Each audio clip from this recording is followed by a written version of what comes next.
Hello, hello. And all of a sudden, I got the nerve to be sweating. Like, who does that? I can tell you what, it's been a whole week. It has been a whole week. Hey, Mama Boom. Um, I didn't just drink some coffee because y'all know I'm up past my bedtime. I tried to take a nap. That didn't work, but I did take a shower. Hey, Wonder Black. But I was trying to be ready up in this piece. So I am super excited about this conversation. I am looking forward to hearing from each of these ladies and everything that they're going to share. And I love the transparent conversation that we're going to have because I cannot think of a better way, hey Shakira, to wrap up Women's History Month, to be joined by all my sisters and have a very transparent conversation about things we experience in life. And I heard someone say, How hey, are coach, you? girl, tired. I had to lay down for a while after work myself, so I didn't get to Why sleep. did I wake up at 3 a.m. today? Three. Oh, no. And I haven't had coffee probably in about a month and a half. I didn't have 2 cups today. I don't even drink coffee. I've only had like one cup of coffee in my life, I think. And you're probably better for that. Thank you so much. Hey, Mama Boom. But I was Hey, just, everybody. Happy we are Friday. going to see you, right, ma'am? Absolutely. Okay. She be hiding on me. So I'm trying to be like people I've seen, coach. Like, we get to 5K, we're going to start the conversation. We're Right. going to, Yeah, some people say 10K, depending on who the person is. Yeah. oh no, we got too much to cover. I'm not doing that. We trying to get to 5K. If we can get to 5K, I'll be a happy tappity tap tap. Oh, we got our hair down? Okay. Oh, I ain't never seen her hair down. I am Every feeling now and special. then. Huh? Every now and then. Oh my But goodness. when I got my hair down, I was laughing because you were talking about sweating. I'm like sweat popping off of me like crazy. I'm like, that's why I don't wear my hair down. I took a Cause it shower. I didn't drink a cup of coffee. I didn't try to breathe as Central Movement over here. And I'm like, hello, beautiful. Oh, I'm so excited. I feel like a kid in a candy shop. Literally right here. You ladies got your water. Everybody actually look at their questions. Yes. Now, I just want you to know, I got the question concept from this woman over When I here. saw that, I said, oh, okay. Catching on. Okay. I'm teachable. I am teachable. We are trying to get to 5K and we're going to start this conversation. I asked that if you're so willing to share the live with someone that you know that could benefit from this conversation. This is intentional for me to have a conversation without skirting around how my ethnicity impacts my grief. So before anybody in the comments try to come for me, my late husband, I was with for 32 years, was way white. So we can't do that to me. We cannot come at me and be like, why does it have to be about me? Cause I'm this color. That's why. It's about how my sisters and I navigate this road of grief that is different because of our cultural experience in this world. And the thing about it is, everybody's background, if you're Irish, if whatever your background is, there are things about you culturally, your upbringing, and things that's going to impact how you navigate life. And the way you navigate life, if you're so lucky, you'll have something to grieve. I mean, it's a gift if you have that opportunity that some experience that you've had in life will cause you to reach out for someone that may or may not be here, or an experience or a part of yourself. We are getting to 5K, and once we get to 5K, I'm going to ask all these lovely ladies to introduce themselves and probably complain about the homework, and then we just go from there. That's what we're gonna do. Because, Yes, we will. We but will. it's the woman right here to the right of me. Blame her. She showed me how. And then the one right below me, they have raised standards of when you're doing a live with a lot of people to be prepared. Okay. Now she I got now she no got notes. her, I got no notes. I got my tablet right here on the side. So yeah. I got mine See, some too. people trying to be an A student. They like, see me? See? I just printed the questions that you provided so that I had them in front of me. And I answered, I wanted to talk about mine.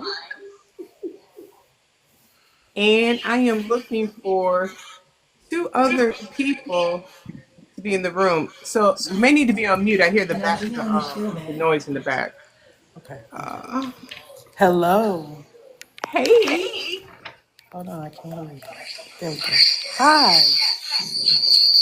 Oh, go on mute, sister girl. Okay. Before I get all happy and start talking, I'll be like, we had a whole conversation and never gave them nothing. So I'm trying to do this now before I forget. We're trying to get to 5K and then we are going to get this conversation going because some of us is past our bedtime. We sleepy, whatever other stuff we can go on because we are out past my hour.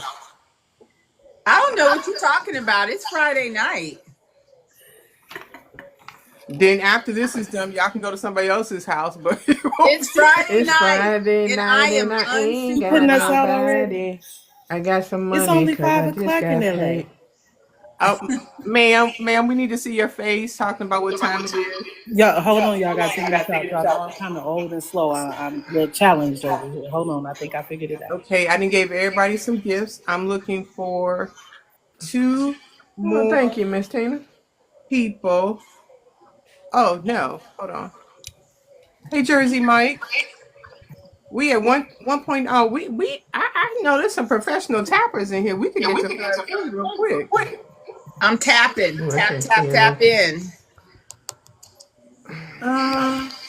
You need to put yourself in the big box so we can get to 5K. But I thought you said that we could tap anywhere. Oh, well, this is true. I forgot. And once I start moving this thing around, that is not gonna work for nobody.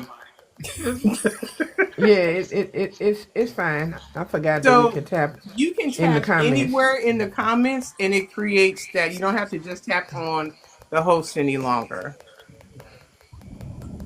We are trying to get 5K, and then we're waiting on Wink to come in. We have one more panelist to come in. We may need to go on mute if you're not speaking because I hear that in the back. That's me. Waiting on one other person. That's me. I apologize. I'm driving back from the hospital. I had to drop Kevin off. Okay. Oh, you got Kevin? I had to get him. That's another story that you and I can talk about. But I had to drop him off back at the hospital. It was bad. Okay. I'm So sorry. Peter, I'm driving. So can you mute me, please? So what, girl? I'm driving right now because I'm on my way home. That's Okay, fine. go ahead and go on mute. That's fine. Yeah, no, I'm driving. Can you mute me? You probably. Yeah, go on mute. Can you hear that? So the purpose. So I'm waiting for Wink to come in. We have one more person that's an assigned guest. So one guest is going to be here till 8 to 9, and then when she drops, we can use that box for Q&A if you guys see somebody that you want to come up and ask a question.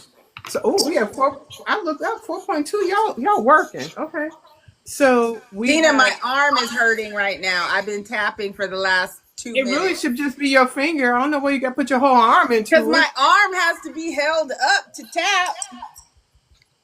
You know, tap it like it's a booty. Tap I it got up. a whole situation here. I got books underneath things. Like, You told me about the whole phone stand. I mean, how do you not have the one you told me about all that? it's on a phone stand, but the angle is not good. So, I had to make the angle and the lighting and, Okay. everybody in the world is looking at this. Everyone in the whole world. Then it's going to go on my YouTube right afterwards. So, yes, ma'am. The whole world.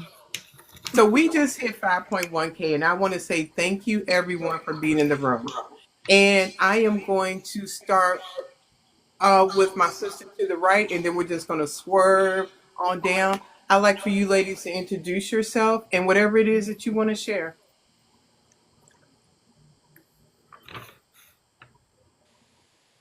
Trying to get myself off mute, but yeah, my name is, I go by Go Talent Smith, but my name is LJ. In real life, I do legal work. On TikTok, I host panel discussions on relationships and mental health. And Miss Tina over here is one of my regular panelists. And I approached her last year, probably last year, for my first brief panel. And that's how I connected with her, and we've been rocking since then. Thank you, LJ. Welcome. Ma'am. You're on mute. Hey, Robert.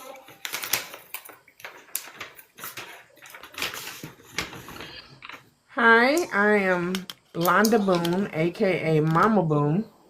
I am a former police officer, a retired police officer, and I am now doing praise and worship on TikTok, as well as doing financial services with Primerica.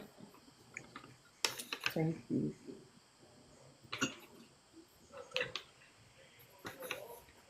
So, hey everybody, my name is Addie. I am a woman, a mother, a daughter, a friend, and a holistic wellness coach, I guess. And I am also 2 years widowed. Thank you, Ed. Hello, everyone. Can you hear me? Hi, Tina. Could you hear me? Is I'm mute? Yes. Hi, my name is Bonita Whitlock. I'm a widow. I've been a widow now. It's hard for me even to say it, but for almost a year and a half. I'm a certified reflexologist. I'm a daycare provider. I'm an author. I'm an influencer for 5 different companies. And I'm a motivational speaker now. I've added that on for daycare and for grief and for health and wellness. And I miss my husband. Yes. Thank you, Bonita. And since there's a lot of us in the room, if you're not actually speaking, if you will go on mute, it will prevent the reverb from everybody. Tina, how you hit mute, baby? Click your picture.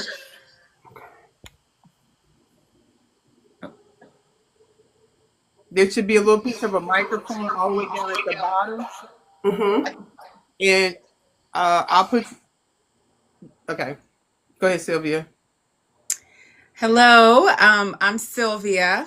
I live in Atlanta, Georgia, so I'm a lady from the South. I'm on Eastern Standard Time, but it's Friday night. I am a widow of a little over a year, about a little more than 13 months. I work full time. I have a 17-year-old son that's about to graduate high school. I teach dance fitness classes as my therapy and my release and my way to encourage and inspire other women or people just to move. And yeah, I enjoy this TikTok space. It is where I found, you know, some who are like my closest friends that I call in the middle of the night now. It's been very powerful to find people that get me and get this phase of life. So excited to learn and hear everybody's stories tonight. Thank you, Sylvia. Did you figure it out down there, teacher? How to come off mute and show your picture? All right, we're going to slide to Wink while she get that together. Hey, Winky Wink. You got to come off mute, sister. Oh. All right, there we go. Hey, how is everyone tonight? My name is Wink. I'm excited finally to get here. It's been a whole Black Girl Magic kind of day. Um, Questions are, what do we do and why we're here? Am I getting that right? Sorry. Okay. I'm located in Atlanta, in the heart of Atlanta. I have been living here for a while. I am part of, I think I'm part of this sister circle because I lost my mom recently. And well, last 3 years. My space that I dwell in is menopause. Um, Perimenopause specifically, and helping women transition, women and men transition, because it's not just a woman's journey, it's a woman and her partner's journey. And that is what I do. I talk to all different aspects. I'm on here on Clubhouse. I'm the host of the Midlife Room, and we talk about all the different aspects and dynamics of midlife and moving through perimenopause to becoming postmenopausal and all that that entails. And I'm happy to be here. Thank you, Wink. Hey, Reverend Teacher. You ready to talk, ma'am? Hey, Introduce hello, yourself. hello, hello, hello. How are you? Good. How Yes, are you? I am well. I'm hanging in there. I'm hanging in there. I am a recent widow, just as of August. I'm in LA. So right now, my saving grace is I teach consumers and I advocate for them about their rights for the disabled. I work with veterans, victims of DV, trafficking, things like that. So we teach them their rights and help them get back in and on their feet and Thank things you. like that. So that's kind of what I do, and I'm just hanging on in there. Tina found me, and it's been awesome. It's really been awesome. She found me Thank at, I think, the beginning, the day of, maybe. Yes, ma'am. I think so. One of your friends sent me to you. Um, I can't think of. She goes live with her and her fiance. Um, she sent me your way. She came and found me. I was like, okay, girl, what? She was stuck. Reese Huh? Buttercup. Reese Yes, Buttercup, one of the Buttercup attorneys I came and work found with. me, and she was like, I don't know what to do, but I need you right here. And that's how we connected. Yes, Reese Buttercup. Yeah. She Yeah, sent that me. was a friendship born off of TikTok. So real relationships can be born off this. You cannot Yes. sleep on these relationships that No, are here on TikTok. no. It goes way. If you meet with the right Personal and person, business. Personal and yes. business, because she and I have done some great things together for Okay. consumers. Wow. Butter loves is okay. Are you able to talk? You on mute.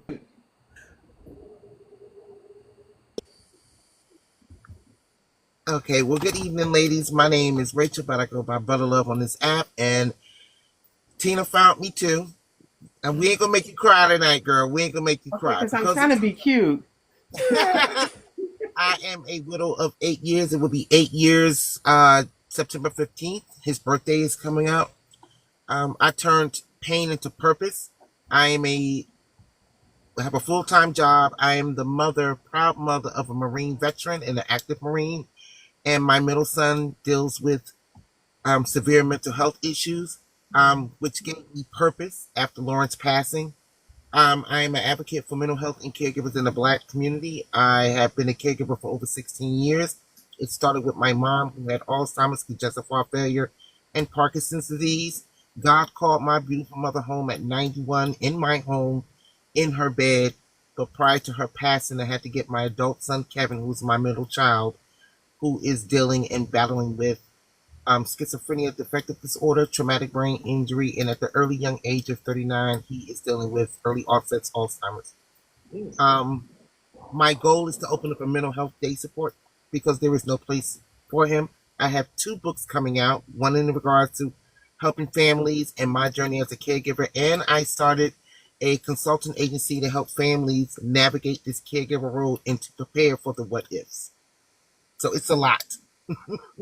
It's a lot. Okay, and she sleep just a little bit sometimes. Yeah, just a little bit.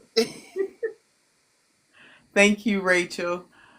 My name is Tina Fornwall. I am the founder of Widowhood Real Talk with Tina, which is a registered 501c3 nonprofit set up to support the bereaved. And we do that in three different lanes. When we are grieving, we may not want to talk to someone, but we may need information. And you can get that by going to our website, which is in my bio, widowhoodrealtalkwithtina.org. We provide content across 6 different social media platforms. We provide a weekly podcast on topics as it relates to mental health and grief. We also, second lane, we provide resources. If you go to our website, you'll be able to see resources, list of books, mental health professionals. And the third way that we support people is through mental health events. One of the things that have become really popular on social media is our Walk for Love, which is the first week of August. And we do events preparing people on how to do grief for how to prepare for. Thank you. I don't know if that was for y'all or for me. I just like that was super cute. And we have mental health professionals that come together to prepare for grief during the holidays. We are having our first butterfly release ceremony. We're developing a memorial garden, and all of our content across social media and our podcast has 4.3 million views across 111 countries. So if you know business people or individuals that want to sponsor or become a partner with Widowhood Real Talk with Tina, being a 501c3, you can work that on your tax return, however you and your tax advisor do that. So we have some questions, we have some freestyle conversation, and I just want to ask, does anybody want to go first?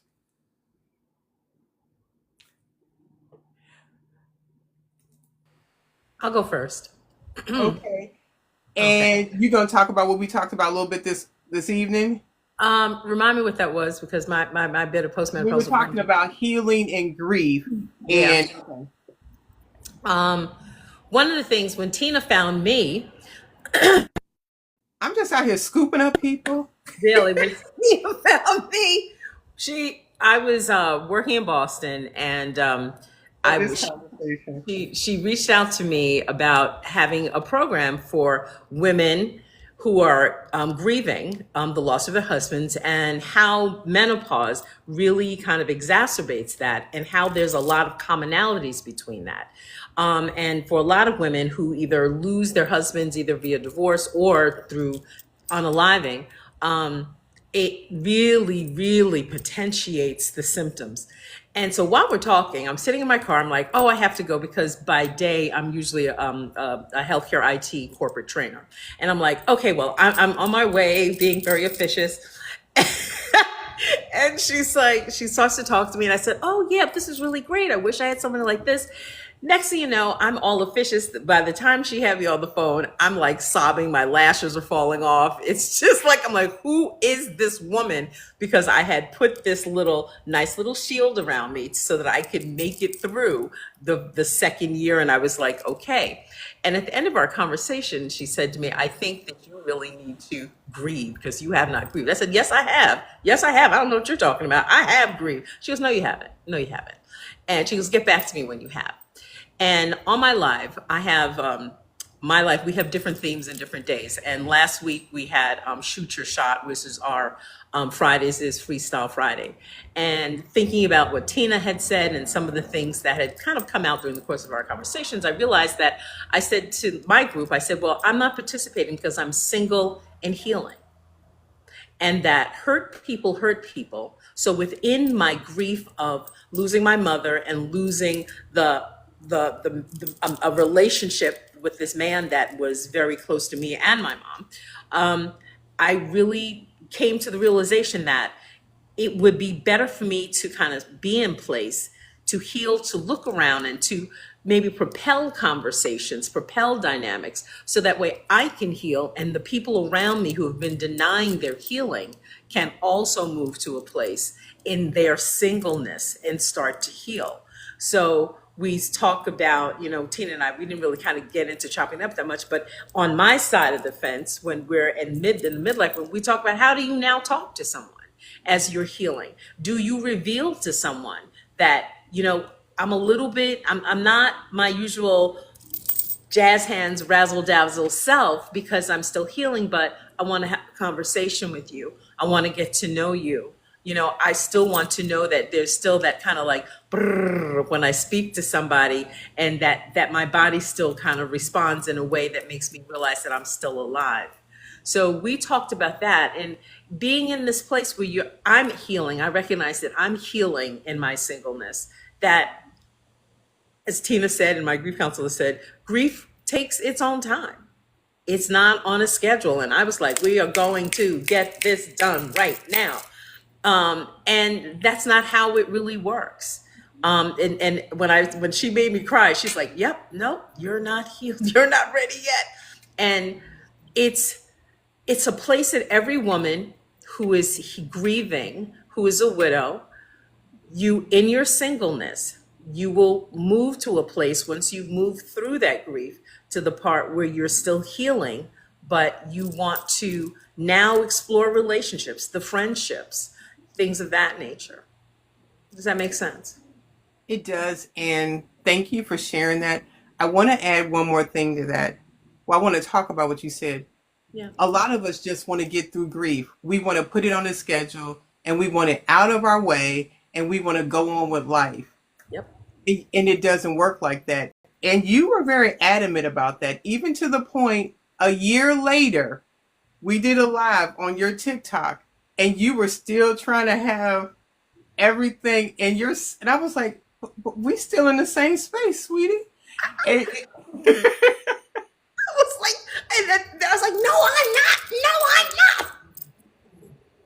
and you were, and it was, but you finally got to a space just in this last year where you're like, okay, I'm going to start dealing with this because it needs to deal with me. And I'm glad that everybody has a different, everyone in this room is, I know a lot of us may be widows, but there are secondary losses and then there are other things that are not our widow journey. So I want to make sure that we're expanding that. And then Mama Boom has a different grief and so does LJ. So even though I want to make sure that be free to talk about the different areas in your life. You don't have to land in one place. Thank you for that. So I'm going to start with the questions here as they go by my reading glasses because I'm 58. Do you guys want me to read the question, then you answer it? Go that way? Okay. So we're going to go with Londa's question number 1. How is being a Black woman shaped the way you were taught to grieve? Well, for me, being a Black woman in grief, it was different because mine was 40 years ago and people didn't know how to deal with a mother that had lost their child. No one around me had lost a child. So no one knew how to handle me or what to do with me. They would say the wrong things. They would people would try to give me drugs because that's the universal language of trying to help somebody get out of pain if that's the lifestyle you're into. And so it was a little different for me.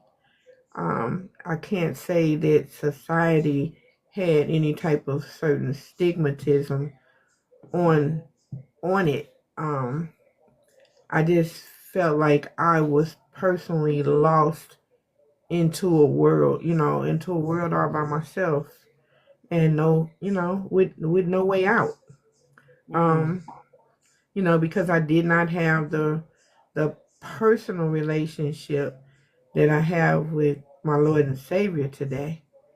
So I didn't even have that. In fact, I was just really angry at everything and everybody because being a police officer at the time and you out here serving people and I couldn't save my child. That was a whole different type of grief for me. And I I became very bitter, very withdrawn, very downright hateful. I didn't even want to have contact with my other children because I felt like every male in my life I had lost. I lost my dad at the age of 12, you know, and I was never able to truly grieve about that because my mother kept him away from us. Even though they were married, she didn't allow us to be able to be around him because she thought that he was just being a bum and not working to help, take care of us. Um, because he was always quitting his jobs or getting fired. And she later came to find out that he had um, major heart disease, and that's why he couldn't keep jobs, and that's why he was sick all the time.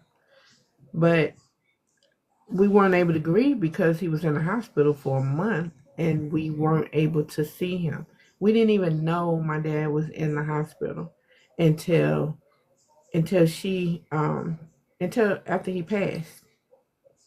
And so that was another type of grief because that was a not, again, not a society situation, but that was a bitter mom situation. And I just want to share with any and everybody, if you love that person enough to make a child with them, then love them enough to allow their children to get to know them. Because, going through life having to wonder what you're like of your dad, I don't know what I'm like of him, or my hands like him. Do we have the same type of food desires? Do we, I'm looking over my shoulder, like the movie where the brother was playing basketball and the brother left. You looking out in the far distance and hoping to see a glimpse of the person that you love. When I walk down that aisle getting married, I'm still looking for my dad all these years later. And I really feel that it gave me a major complex or a problem as far as relationships, because like I said, I felt like I lost every male in my life. I lost my dad, then I lost the guy that I was engaged to, that I had been boyfriend, girlfriend all the way through high school. Then I lost, my brother left me and went off to the military. So I just felt like every male in my life that was close to me had disappeared. So I didn't even, it came a point where I didn't even want to have contact with my other two daughters, because my daughters, all my kids were born in September the 4th, 15th, and 17th. So, I can't ever forget my son's birthday, because he's right in the middle of my girls, you know. So but I don't even have a picture of my son, and he lived 13 days, um, and it was tough because I really wanted the son, but I probably wanted the son for the wrong reasons, He, it took the Lord telling me, look, you mad at me, but I gave you what you asked for. I gave you a son. You asked for a son, I gave you a son. But who are you to tell me when I can bring mine home? I loaned him to you.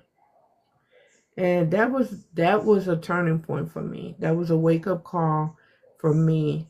And that's when I really started to want to know who this person is that loved me so much that they was really, talking to me and really having this heart to heart conversation, you know. But yeah, so I can't really say that anything in society, was pro or against my grief. I can tell you about some dirty attorneys. We're gonna put a pause right there. Exactly. Anybody on the panel have a question or anything they want to add to that? Thank you, Mama Boom, for sharing that. Mm-hmm. Yeah, I do. I understand what Mama Boone is saying because my parents divorced when I was a year and 6 months. So I never had a relationship with my father. And then when he passed away, I was 13 years old. And I think when he passed away, and it was weird because my mother never kept my father away from us. She was not that type of woman. And she used to say, "You're going to respect your dad." My father ended up being a severe alcoholic. And so my mother got us out of that situation when I was a year and 6 months.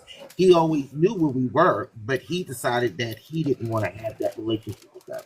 So that molded me in the wrong choices of potential partners.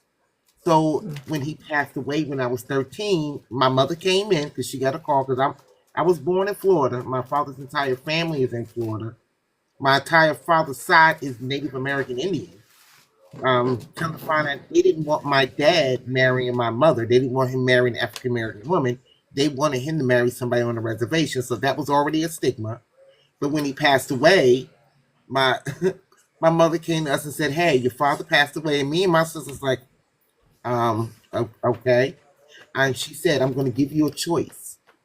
You can stay or you can go." Me and my sister simultaneously said, "We're staying." She said, "No, ma'am. I didn't raise you to be rude or disrespectful, and you will not disrespect that man. It is not his fault that he was an alcoholic." My mother was into church. She was a church woman.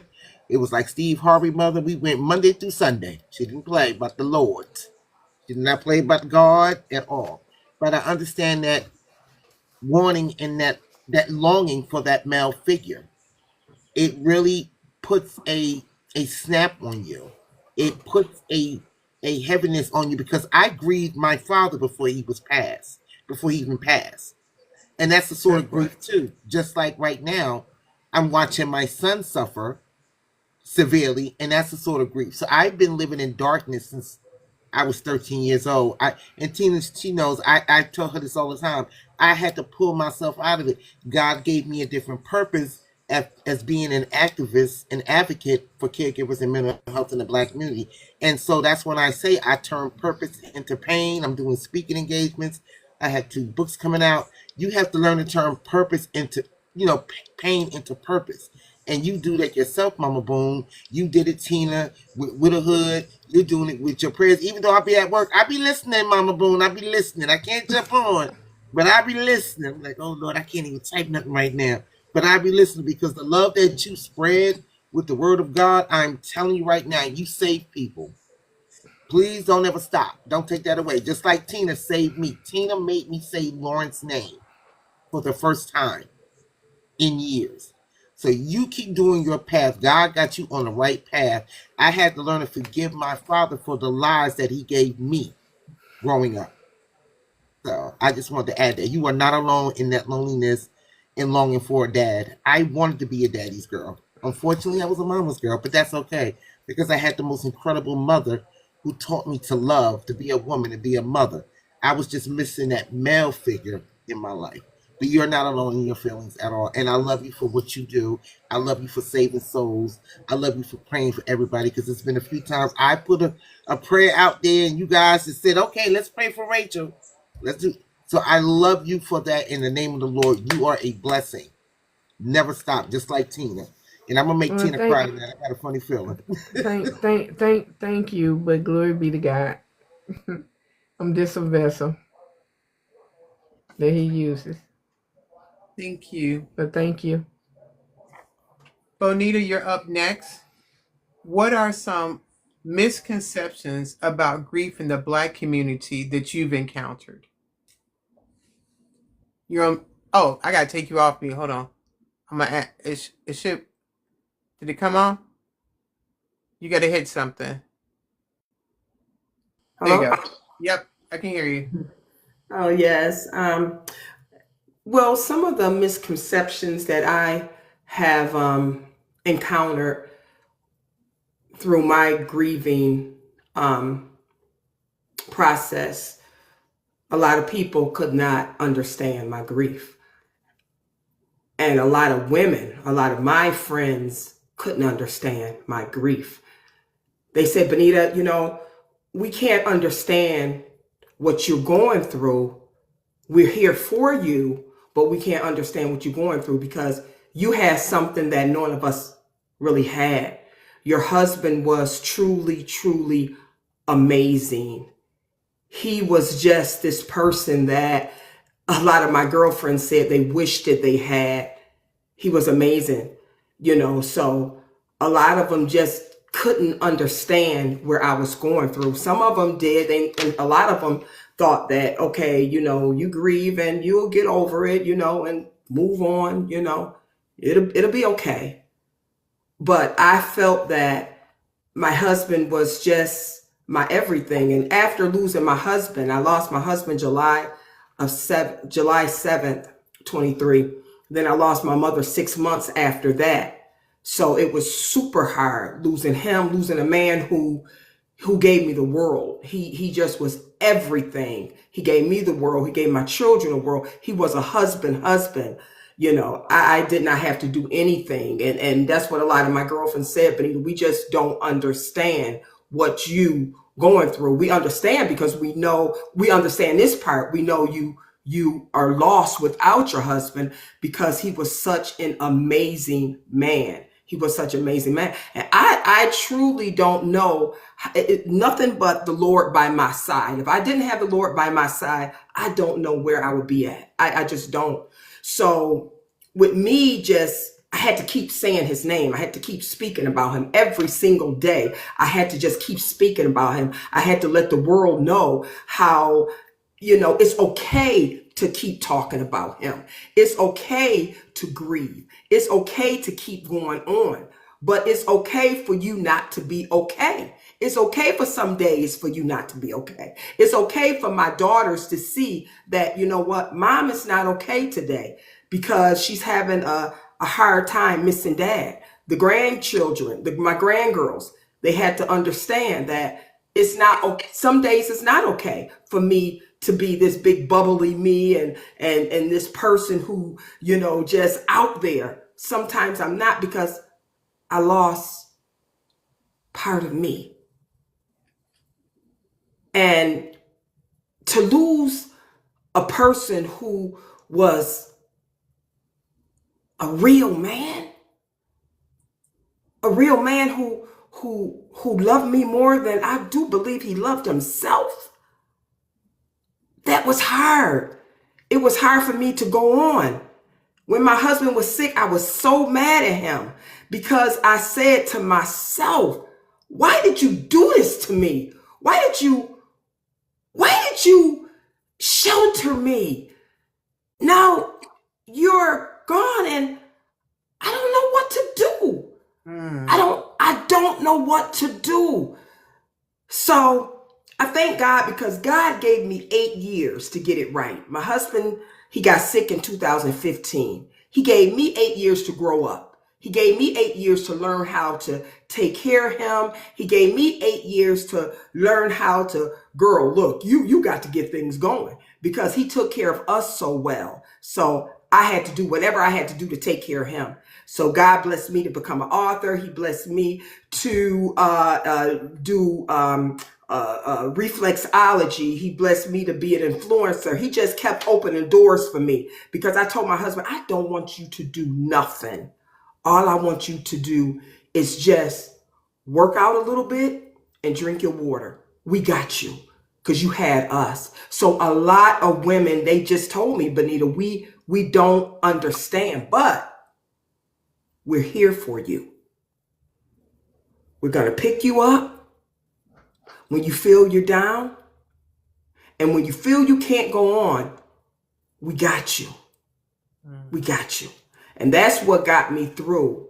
These women who just shelter me and prayed for me and with a lot of dancing. And I love dancing. Matter of fact, Tina, I'll be on my way out of here at 9:30 going out to dance in a minute. Okay. And I got to live again by talking about my husband, by speaking about him each and every day, by not just shutting down, letting people know, okay, he's gone. No, he's gone. But every single day I'm talking about him and my mom every single day. But even with this part of me that's gone, guess what? Part of me is saying, you know what? You can do it because your husband poured all this into you. So everything he poured into me, I'm doing. I'm speaking. I'm doing all these different things. All the businesses he left me, I'm doing, and I can't believe it. And I'm doing it because I didn't just stay stagnant. Even through my grief, even through my pain, even though people who didn't understand, I kept going. I kept going. So a lot of them didn't understand. They couldn't put themselves in my shoes. And me, myself, I thought that I wouldn't make it. I thought that I would just lay in a bed and just put covers over me and just say, I can't do it. But I had too many people watching me. I had my daughters. I had my granddaughters. I had a community of people just watching me. And thank you, Tina, because you reached out to me when I didn't even know I could keep going. But now I'm this woman who I like, I love. I'm so happy where I'm going. No, they did not understand, but they were there for me. And we as a woman, as women, that's what we got to do. We got to push each other. We got to hold each other by the hand. I never forget my daughter, my sister put me in a shower because I didn't want to get out of bed. She put me in a shower and said, "You gonna get your funky butt in the shower, change these sheets, and you gotta live." Because Catrell would not want this to happen. You're gonna get your hair done, you're gonna get your funky butt in the shower, and you're gonna live. Even though they didn't understand, they were there for me. And that's what we are. We are here for each other because we are going to make it. We're gonna make it. One day at a time. Bonita, thank you for sharing that. Thank you. Because I don't know anybody that wasn't grieving that they had some days without a shower, without bathing. Like, I mean, if you have grieved and not bathed for at least one day, can you raise your hand in the house? Okay. Okay. Yeah. And it could be the grief of a divorce. It could be the grief of mental. It could be grief of health situations. But that that will knock you out. And being open to say that without somebody going, I can't believe that. Like, You're in fetal position. It's not possible. There's a grief lock that some of us experience, and you're in fetal position. And you can barely breathe, let alone bathe. exactly. And to hear that's common and normal is liberating to realize I'm not by myself in thinking that. And that's what this conversation is about, the idea that this is what it looks like from different perspectives. Thank you for sharing that. Uh, Sylvia, you are up next. How do you navigate the expectation of being strong while allowing yourself to grieve? Yeah, I'm hearing feedback too. I don't know if somebody needs to mute. Maybe it's just me. Um, yeah, I don't know how you chose these questions, Tina. I don't know if I Just randomly, I looked at the list of the ladies' names. I just do, and when I just read that, I was like, "Oh, I know. I feel attacked. I feel targeted. Um, and so no, but it's an interesting question. And when I read it, I wanted to like capture what my real response really was. And that is I had to be so just a little background. My husband passed away about 13 months ago. He had been sick for quite some time. He didn't have cancer, but he had long-term illnesses directly related to diabetes. So for the last 10 to 12 years, we were married 21 years. About 12 of those years, we've dealt with amputation, kidney disease, kidney dialysis, more, hospital trips than I can even count on both hands. And so I had to be strong for a long time. When my husband came ill, like we had made the decision that he would no longer work. It just was too much. So I became the primary breadwinner. I became his caregiver. And so strength and being strong is what was fueling me. It was what was keeping me going. I got to be strong. If I'm not strong, then my son suffers, my husband suffers. And so being strong just almost became my personality. So when my husband passed, and now I find myself in this space of grief and grieving, it's like I want to be anything but strong. Strong is no longer my goal. I've worn out the welcome of strong.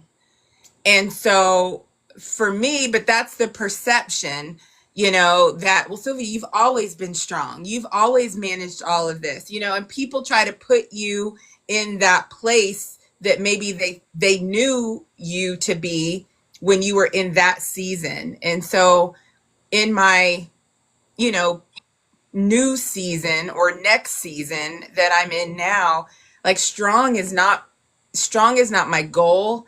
I kind of get insulted.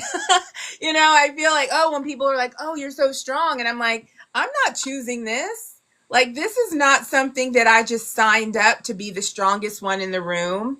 I get no trophy. I get no brownies. I get nothing for being strong. And so a lot of times people will push that on you, like, you're so strong and look at how you're handling your grief. And I've learned, and your question was about how do I navigate that expectation. I think I had to release that expectation from myself. And so I have seen a therapist since forever. And she has really helped me learn how to embrace my weakness, embrace not only like it's okay not to be okay, but just like embrace not being okay, because that's where you're feeling your pain. You're not having to be strong anymore. You're not having to make all the decisions. Well, I kind of am making all the decisions, but decisions for myself, making decisions for myself is a lot different than having the weight of having to make the decisions for someone else. And so I just had to accept that being strong was no longer my goal. I'm not trying to be strong in my grief. I'm trying to get to a point where I can be functional with my grief. And sometimes that means allowing the weakness and the, falling to my knees, and I call them my griefy weeks. Sometimes they're griefy days, sometimes they're griefy hours. In the beginning, that scared me because I felt like I'm going to be this woman all the time that's just on the verge and sad and weepy and mopey. And even in the past year, as I learned more about grief and truly what grief is, I had no idea what grief is. Losing my husband was the first significant loss that I've ever had in my life. I'm blessed to have both my parents still alive. Like this was my first loss. So I didn't know how to grieve. And part of my personality is if I don't know something, I have to dive in, I have to learn, I have to understand. And so I started listening to books. I started getting on TikTok. I needed to learn about this experience through other people's eyes and other people's, thoughts and opinions so that I could know what I needed to experience for myself. And I think if strength is anywhere in what I'm saying now, it's allowing myself to learn about grief and understand it and know that weakness is just as much a part of grief as strength. And that's kind of like I said, I'm only 13 months in. I'm in my freshman year, I'm not a senior yet. Y'all, some of y'all are in grad school. You got your PhDs in grief. I'm over here, just trying to find my locker. It's my freshman year. But I think that is my personality, is to learn if I don't understand it, if it creates something in me that does not feel right or normal. I have to learn about it. I have to understand it. And I also had to just stop expecting myself to know everything there is to know about grief in 13 months, or so yeah, I think I answered the question, Tina. Was that? You and I'm sorry you feel attacked, but when your name landed on that question, I was like, wow, that's for her. What would you? So I was just like, I'm gonna let the order go how the order go. Um, since I attacked her, I can't comment. Anybody want to comment on that question or Sylvia's response? Want to add to that? Okay, you guess you handled all of that. Rachel, in many Black families, grief is often private. How did you break through that silence? I broke through that silence last year because the crazy thing about it is, and I put it in the comments, the world thinks Black women are supposed to be strong 24/7. So when I broke down, because Lawrence passed away, he wasn't sick. Come to find out after he passed away, it's something in his family where they had a heart condition. And the day he passed away, I'm down the street at his sister's house, and his brother was like, "Well, so and so died the same way." I'm like, "What?" And he just had his physical. So when he passed away, and Tina, I've shared this with you many, many times because I was always the strong person. I was raised by a single mother. My family's 85% women who are single. I was, so I'm like, how do I let go of being head of household? And it took me 2 years to let that head of household go. And he had the patience to allow me to trust him. And then all of a sudden, you gone? You gonna pass away while we're sitting on the couch laughing? When I tell you I cussed the Lord, I was mad. I put out my will. I put out my trust, my insurance policies. I put a black dress on my bed because Lawrence told me he loved me like he loved his mother. His parents died exactly 30 days apart. Dad passed away July 30th. Mom passed away August 30th. He said I was his Marjorie, which was his mother's name. So I completely freaked out. I'm like, all right, everything's on the bed, babe. You need to come get me right now. You said you was never going to leave me. None of my children are his, but he raised my youngest son as his. Literally. My son is the Marine and the engineer that he is today. But I didn't learn how to process it until last year. When I said, I can never say I accept his passing. I made peace with it. It's a big difference. I can never accept his passing because to me, at 56, he's supposed to be here with me.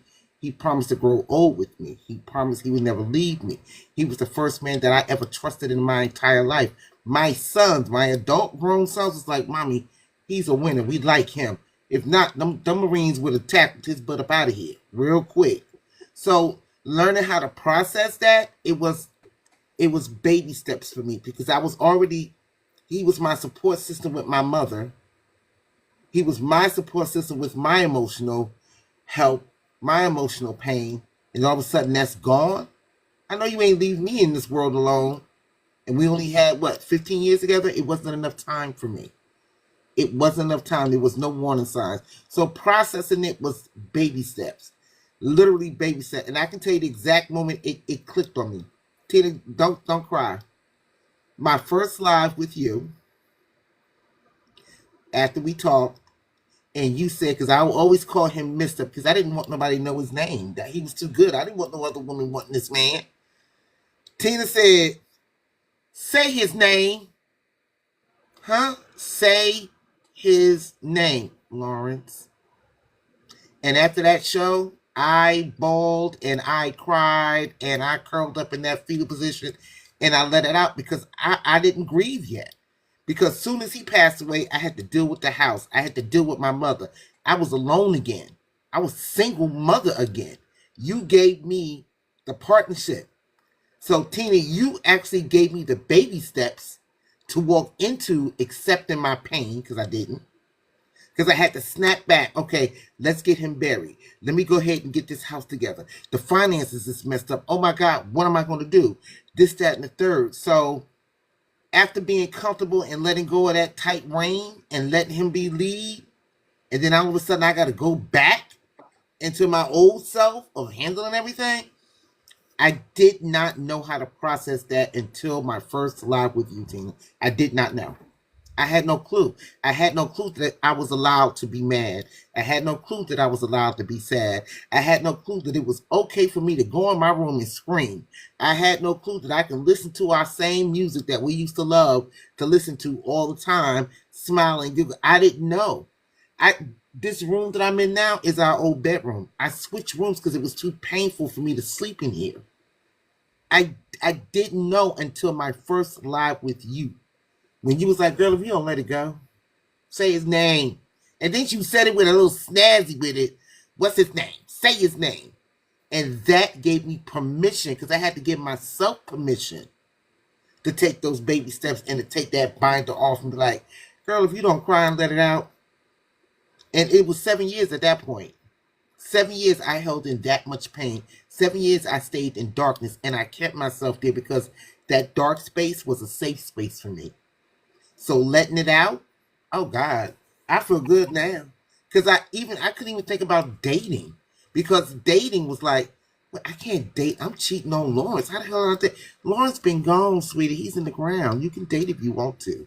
But that's how my mind was thinking.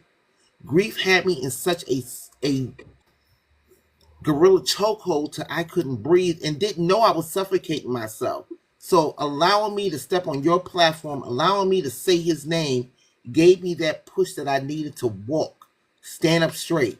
It's okay. You're not alone, because a Black woman, we feel so alone in this walk.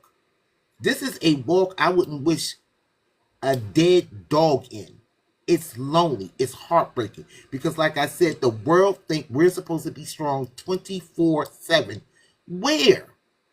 Where are we supposed to be strong at? When are we allowed to break? So you gave me that safe space to break. Who doesn't want that? I feel so much better now as a woman, as a person, as a will. I mean, do you see this love right here? This is love. This is the first man I've ever truly loved and loved me for me. A woman who don't have a small waist, a Black woman who don't have that round derriere. He loved me for me. I didn't have to use my body to show love. I used my heart to show love. So God gonna take that away from me? Lord, I know you joking. I know you joking. Bring them back right now. I want them back right now. So that safe space that you opened up the door for all us women, honey, you got a calling on you. I tell you that all the time. You don't know how many times you have pulled me out the darkness. And when I say you pulled me out the darkness, you get this lifeline. Don't grab it. You literally gave me that lifeline to breathe. And for that, I love you and respect you so much for that, because now I can feel that pain, because I was hiding it. And I had to feel it so I can walk that walk. And that's all because of you. Don't cry. Don't ruin your makeup, because you know you're a crybaby. Would anybody like to add to Rachel's statement, because I'm ignoring her? Thank you for sharing. But I want to say thank you, Tina, really, from the bottom of my heart. Thank you. I love you so much. I want to share a couple of things based on what you said. There is such a misnomer, misconcept. If I let it out, I'll never be able to pick myself up again, that I'm going to be stuck down in that place where I'm crying. But you need to let it go. We need to visit the place of being on the floor screaming, or whatever it looks like, driving in the car, whatever that weight because it releases it from your body.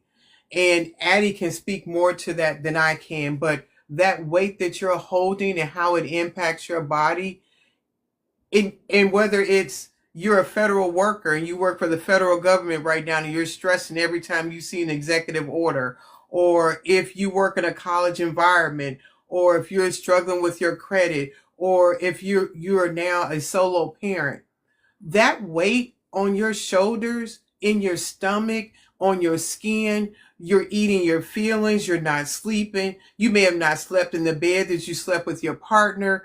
All those different things are weighing on your body. And if you don't let it go, you will wind up with so many health issues. And our tears are a release. And if you don't hear anything else from this, give yourself space to feel how you feel. As long as you're not hurting yourself, don't be afraid to embrace your emotions. You were created to release that stress from the way that we do that organically. And the one thing about grief, it will wait till you have exhausted yourself and it will say, oh, thank you, you're here now. And let's go do this. The other thing I want to share, there is something powerful about saying the name of our loved one. It like sits in your throat, like something like Vordolph, the name that should not be mentioned, but you want to say it, but you don't want everybody around you feeling weird. I talked to cold strangers when I couldn't say. I was like everybody else, like the stranger at the gas station, like however it needed to be, because it needed to come out. Whatever that experience that you have that's holding you, because everybody's in here experienced grief in a different way. There's something liberating about saying it, whether you're journaling, a mental health professional, talking to a friend, but holding that internally, it does not serve us well at all. Um, Hey, Rev. Oh, no, Addie. How have generational beliefs about grief and healing impacted your journey? Okay. Can I say something really quick about what you just said about I was holding hoping you would. the body? Yeah, I just wanted to speak to that really quickly, though, too, because, like you said, when you're sitting there, wondering or worrying or stressed or hurting, like all of those things, they cause us to tighten. And then it becomes habitual in the body. So we're constantly in this sort of closed and clenched space, which is why when you sort of let go and even take a deep breath, it's like, Ooh, wow, take us through a breath. Take us through a that felt breath. Come on. good. Good. Take And us it through a feels breath. good. You said what? Take us through a breath thing. Real quick. Come on. We can do that at the end. Okay, at the end. Because we may need that. Okay, cool. But it does. It Then definitely come back stores to in the her. body. And I feel like holistically when we speak about healing, I think that movement has to be a part of the formula of whatever the healing process is, or else it's not releasing. It stagnates. And that's why we do get joint pains and muscle pains. And unfortunately, I feel like in grief, it's unfair that we then take this sort of back in jabs at our own bodies, because we're holding on, and it's not on purpose. The thing is, most people don't know. You don't know that because you've sat in your bed for days and weeks and months being sad, that grief's process is also taking a toll on your body. So like the daily walks and those things, those are so helpful, because those are things that help to sort of move some of that off, even stretching to just let that go. And that is down to anything, like you said, even being a federal employee and sitting there looking every day, just wondering, like something as simple as that can cause you to clench or to tighten or to bring like stress and weight onto your shoulders. So surely we're all doing our movement and our breathing, and if not, come and see me. But I would will. just like to say that it is 1 hour mark halfway, and some people are leaving at 9:30. If you wanted to do a little breathing after your statement. Okay. I'll answer my question. How did the generational beliefs about grief impact my healing journey? Yes, and what ma'am. I will say, I guess, first and foremost, so when I read my question, you know me, but I was like, what kind of are some of those? Like I had to really think about that. So I feel like what I gathered is that older generations tend to maybe approach grief from a more traditional standpoint. So grief, and I appreciate that everybody else that got to go first sort of completely reiterated what I feel like I think I'm going to say here. But that grief, maybe is supposed to happen within certain parameters or time frames, or that grief happens in these perfectly laid out stages, or that we are supposed to be strong for our whoever, or that we are to grieve in private. And I wanted to read something to stay like within the topic, but just a quick little search says that Black families have over 3 times higher odds of experiencing the death of 2 or more family members by the age of 30. Black families are also about 90% more likely than white families to have experienced 4 or more deaths by age 60 to white families, which it's only 30%, and some who have never experienced a loss by the age of 60. And so to speak to that, that says that in our community, death is normal. It's a thing that happens. And because of that, I think that it makes it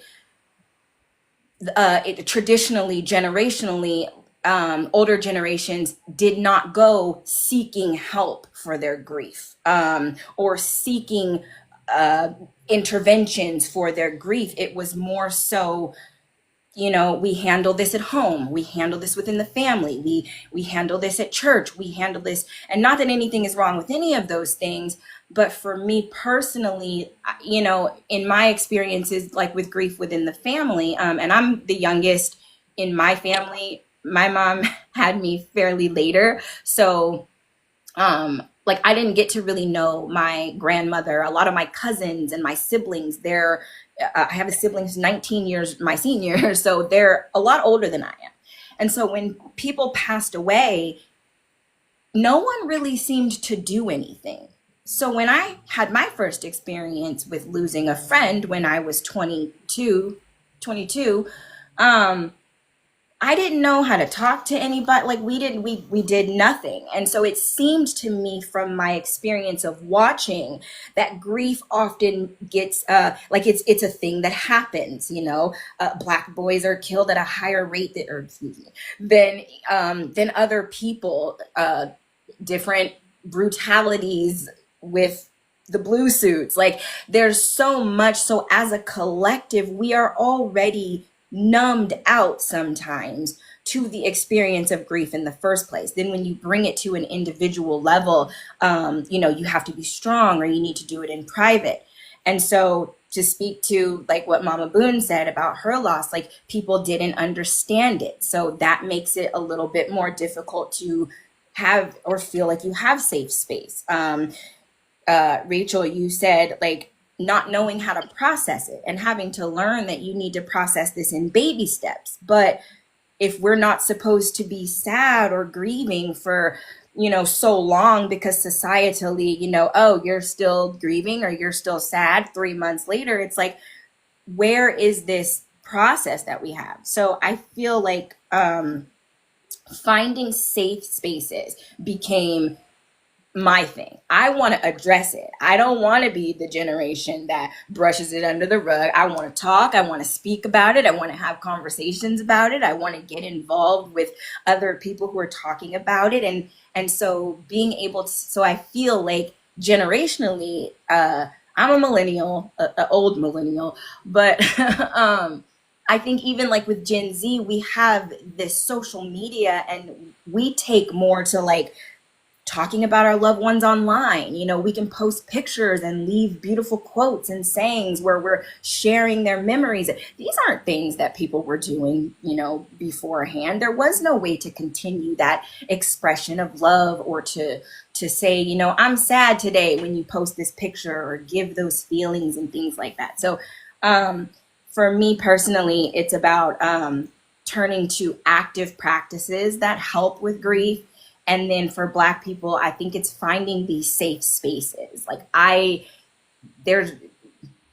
we're here today, and I think that this is beautiful because there's not a lot of this, and there's not a lot of safe spaces for where people feel safe to come in. Usually the spaces don't look like us, and that already is a deterrent to our safety to be able to, like you said, Rachel, to fall apart, or like you said, Sylvia, to not be strong, in which we've talked about this before too, that vulnerability is really the true strength.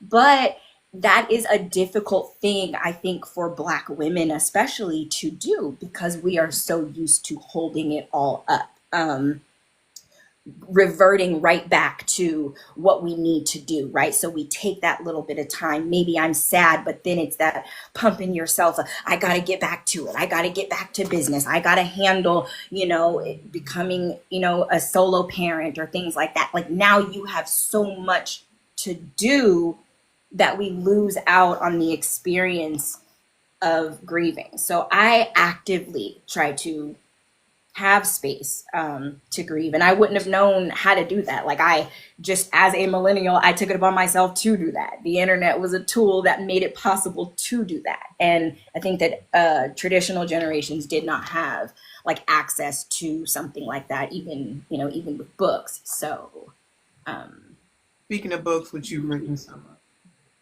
I have. I have. Should we take a break to breathe for just 1 second then before we continue on to the next section? We have two more amazing people they're going to share. So yeah, but we're like just a little over the 1 hour mark. So yeah, because I know some people have to scoot at 9:30. So take us away, Addie. Okay. And shameless plug, this is a service that Addie offers for people doing breath work and consulting with them and some other different things. So there are all these people in this room have amazing skills and different things that you can learn from them. And I really encourage you to connect with them, check out their bio, see the things that they're offering. I try to connect myself with women and people that are about empowerment and trying to do something better and not being stagnant. And I know each one of these women in their own spaces do that. And some of them I have met in person and working on meeting more of them in person. So I take it seriously, the people I connect with. So what I'll have us do is just a short little breathwork exercise. It's going to be 5 breaths, so it's not going to take a long time. But I would like to say before I do that, so I am a certified breathwork facilitator, and what really brought me to this whole breathwork stuff in the first place was grief. One of the biggest things for me was that, our loved ones, when they pass away, like, they take that last breath. And not only that, but I think the initial news and the shock and the finding out that someone has transitioned, it often takes our breath away. One of the things that I hear in a lot of lives and just in a lot of conversations surrounding losing someone in general is how much a person can't breathe. I can't breathe. Like, I can't seem to catch my breath. And I'm like, no, okay. So I started looking at that and learned that Black women, Black people, but Black women more than anyone else experience higher levels of stress than any of our other racial or ethnic counterparts, period. And stress is the silent, it's a silent, but And so with that being said, breath is an ancient tool for helping to just move energy out. Also, breath is the fastest way that you can change your emotional state. So anytime anxious, angry, anytime emotions tend to take over, the breath is the pathway that's going to allow us to come back to a state of homeostasis or regulate the nervous system. And when we are grieving, our nervous system is highly affected and we're in fight flight. And so breath brings us into rest and digest. And so it is the easiest and most free meds that you can take. So what we'll do, if you guys are, it looks like everybody's sitting down. is just sit up tall and straight. So you want to lengthen your spine so that we're not crunched in. And just to share too, when we're sad and when we're depressed, like I talked about being stressed and being clenched, our shoulders tend to roll forward and we bring ourselves in, we concave in the body. And when we do that, we put pressure on the diaphragm and we don't allow our lungs to fully expand. So often when someone is sad or depressed, you're already not breathing right. The quality of your breath is going to equate to the quality of your life. So we sit up tall so that we open up the space in the body so that the lungs and the diaphragm have plenty of space to move. And if you want, you can take your hands and you can like put them on your belly so that you can feel where you're breathing. And the first thing I want you to do before we do anything is just kind of observe, like, how are you breathing right now? Consciously become aware of what your breath is doing. Have you been breathing through your nose while we're having this conversation, or are you breathing out of your mouth? Have you been breathing very quickly, or are you taking nice, slow, deep breaths? Have you been breathing deep into your belly, or are you doing a lot of chest breathing? Do you notice that as you breathe, it's your chest or your shoulders that are rising? And so the higher up your breath is starting, the less you are fully breathing, okay? Disease has a hard time thriving in a fully oxygenated body. So when we can fully oxygenate the body, this is how we heal, and this is how we help keep dis-ease out of our system. Most of us are living in a state of hyperventilation, and that is more than 20 breaths a minute. So what I want you to do later, whenever you think about it after this live, is take 1 minute on like a stopwatch and just count how many breaths you take in that minute as your resting breath rate. And then we want to see if you can try to work that all the way down to like 5 or 6 breaths a minute. And honestly, like even if you can do 4, that's like amazing.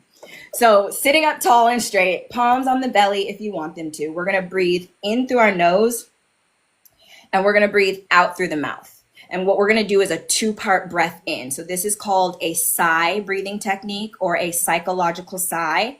And Tina, this mimics crying. We talked about crying and doing that release, being a somatic release. Crying not only releases emotions, but we tend to have that. It's a type of breath that we do when we're crying, right? So we're going to breathe 2 breaths in through the nose, and it's going to look like a long inhale and then a shorter one. And then we're going to open the mouth and exhale. So we'll do 5 of those, and then we'll keep on going. And if you guys are watching, you guys can do this too. So we're going to inhale again, open your mouth, exhale, sigh. Again, inhale again. Open your mouth, exhale, sigh. Again. 2 more, inhale.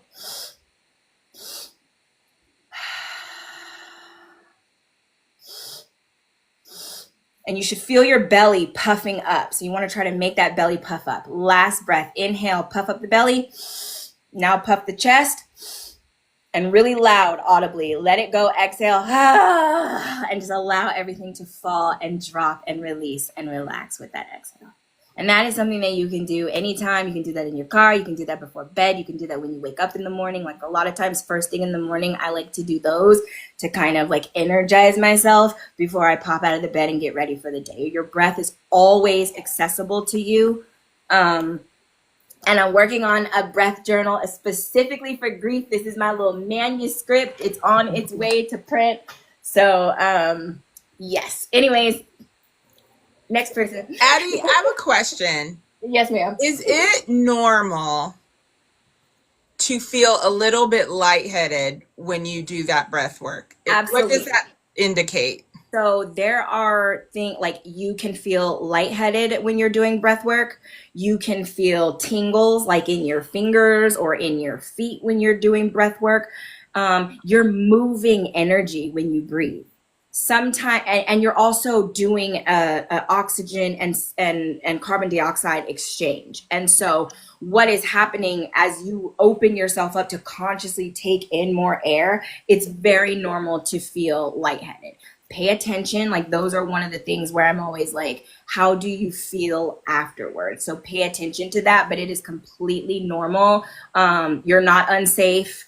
You're not like nothing is wrong.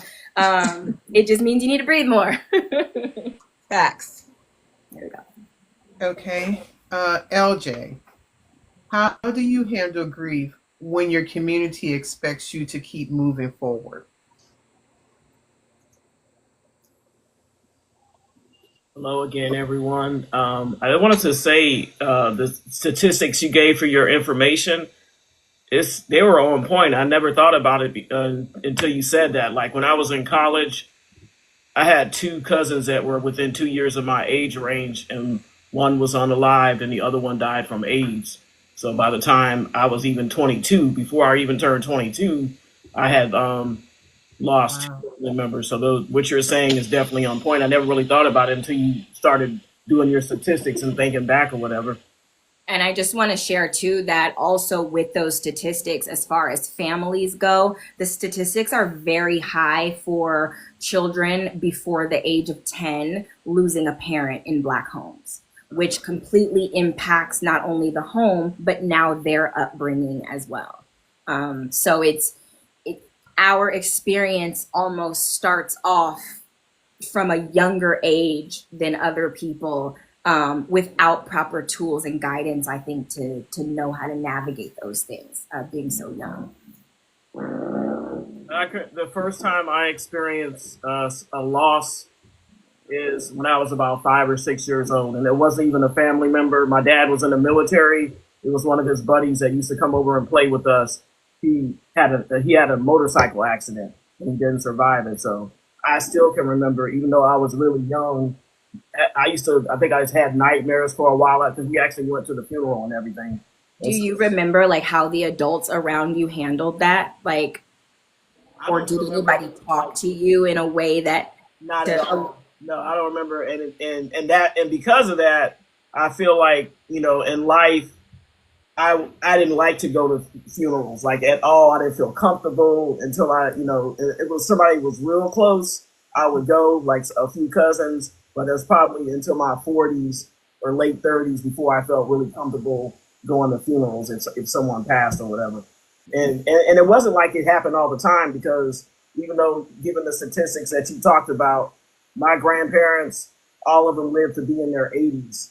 So it was a long time. And my dad, on his side, he had two brothers that were unalive before I was born. But after that, the next time someone passed, my oldest uncle, he was 80 something. He was almost 90 years old. So there was not like a lot of people, passing or anything. But in 2023, in a 1 month period, my dad had a younger brother and then a older sister that passed within 30 days of each other. So that was the first time I had seen, because they just seemed like they were going to live forever.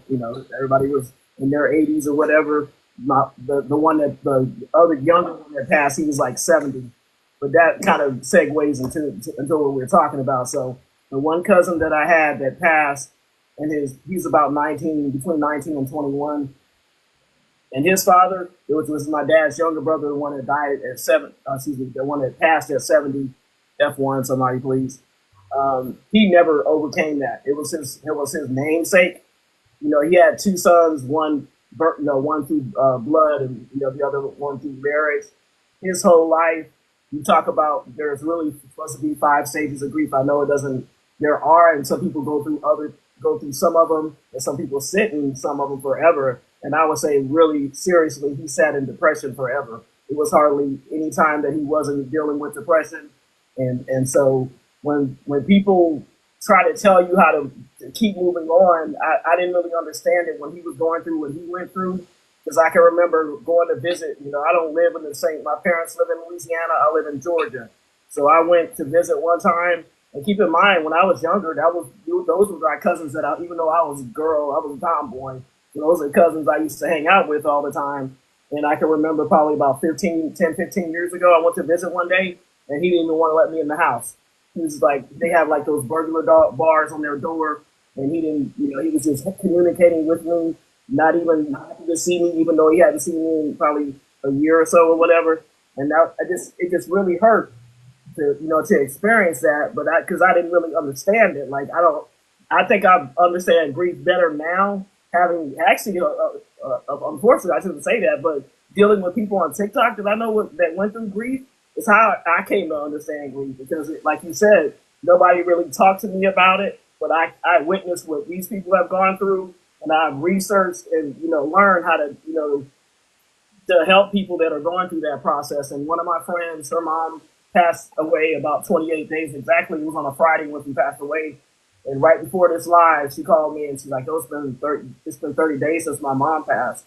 And I'm like, I didn't say anything to her. But I'm like, I got to be a better friend than what I'm being. Like, I need, I talked to her and everything, but I need to. We live on different sides of town, different counties or whatever. But I need to make time and go, take her to brunch. The next weekend, hopefully, I can take her to brunch and just spend some time because I can't understand that because I haven't experienced it. I'm fortunate. My parents weren't here earlier. I checked to see they're not here anymore, but they come to my lives. And my dad's 79. He'll be 80 next January, and my mom will be 78 this year. So my parents are still living. The closest people I've lost are my cousins, and then my grandparents. And my grandfather, I had a close relationship with him. And so, when people try to tell you to move on, there's no timeline. There's stages: denial, anger, bargaining, depression, and acceptance. And these is a framework that was developed by Elizabeth Kubler-Ross in her book, which is On Death and Unaliving. I can say the other words, you can't say that word. But they can't tell you, like, if someone, people can offend you easily because they're telling you, they feel like if they haven't been through what you've been through, if you lost your husband and they lost their child, those are two different things. Like, there's different type of losses, and it takes some people longer than others. Some people, it just seems like nothing ever happened. And then for other people, it's not that simple. They have to, it lingers. Like I talked about my uncle. There were good times where he was happy, but most of his life after his son, especially the latter stages, he was very depressed. And I think he did I think he went to see therapists, but I'm not sure. But I don't think he saw one regularly because I feel like he might have been able, because how in our community how that is, and it's frowned upon. So, and if you don't think it's okay to, if you think people are going to give you grief about it, you're less likely to do it. So you just got to give yourself space. You can't, if somebody offends you, speak to them nicely and tell them, basically, you can't tell me, it's been long enough. You don't know what I've been through, basically. And then also, I know this is not, I guess most of you guys probably are spiritual. Of course, I know Miss Tina is, because she's been in some of my panels. But I would say, talk about some of the scriptures related to grief. So we got Matthew 5:4, blessed are those who mourn, for they will be comforted. So that tells you that God acknowledges grief, and he promises you that he's going to comfort you if you're going through something. So, Liam, there's different books that you can purchase that'll tell you every scenario that you can experience in life, whether it be grief or whatever, and it can provide you with scriptures related to that. So I encourage people. One of my pastor, actually, who's also used to be my boss at one time, gave me a book. I'm actually trying to see if I can get the name of it and send it on to Miss Tina later. But I don't mean to. You said it was Matthew what? Oh, I'm sorry. It's Matthew 5:4. Thank you. Yeah, so there's rely on scriptures to point you in the right direction when you're going through anything, not just grief, but anything in life in general. If you're in depression, see what the Bible says about depression, and then work through it that way. So I'll give you two other scriptures related. One is Ecclesiastes 3:4, a time to weep and a time to laugh, a time to mourn and a time to dance. So God created a space for mourning. And it's not a detour from life. It's part of it. That's two things that are guaranteed in life: taxes and unaliving. Everybody, it's going to happen to everybody. Whether you can try to get away without paying your taxes, or you're probably going to end up in jail, especially if you make a lot of money. If you don't make it as much, you might be able to get away with it. But if you make some money, yeah, you're going to jail probably if you don't pay your taxes.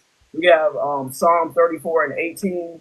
The Lord is close to the brokenhearted and save those who are crushed in spirit. So this helps you remember that you're not alone. and God draws near when your heart is heavy and others don't. So when the other people are not calling you and you like, I thought I had all these friends and not, nobody's checking on me. What's going on? What kind of friend are they? Don't worry about them. Worry about God. Get in the Word. And take your walk like they were talking about. Walking is so exhilarating. I've been doing lately.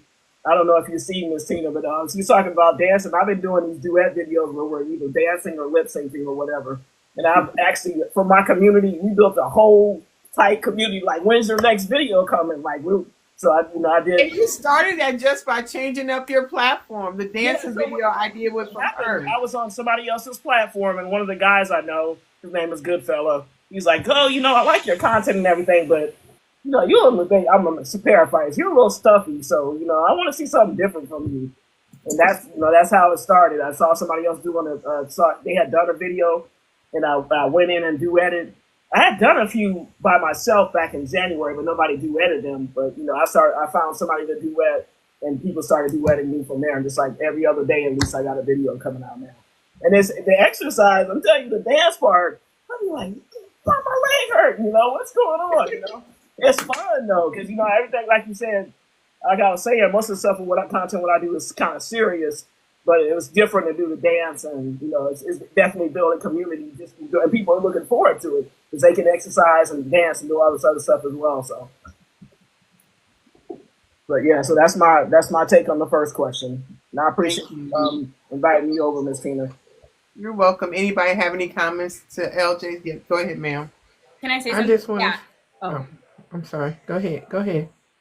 I just wanted to say to you about speaking about your uncle too, and about how it seemed as though he stayed in that space of depression. And I feel like that kind of goes back to generations before as well, because exactly what you said, seeking outside help is somewhat seen as taboo in our culture. Like, Black people don't go to therapy, right? Or we don't need nobody coming into the family in this or that. So we don't talk to people or talk about what's going on. And I think that all of us can probably be safe to say it, that like being in spaces where you can speak about what is going on inside of you is such a primary part of being able to heal and sort of climb and come out of those depressive spaces. And so that just goes back to older generations not really seeking the type of help or aids that are necessary to move through this process.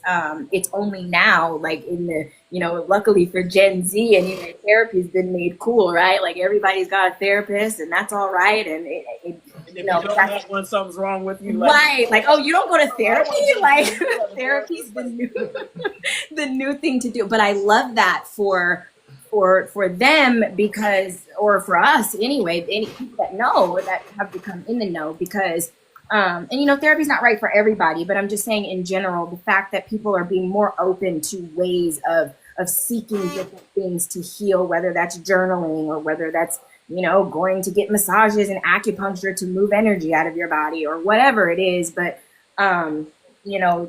people stayed stuck because I think that as a Black community, nobody checking for going to get help for something like grief. They passed. We have to move on. We have to keep going. We have to, all the things. So. Well, I want to say something, but I'm going to jump off because I got to make up for today dealing with Kevin and Tina. I'm going to talk to you about that.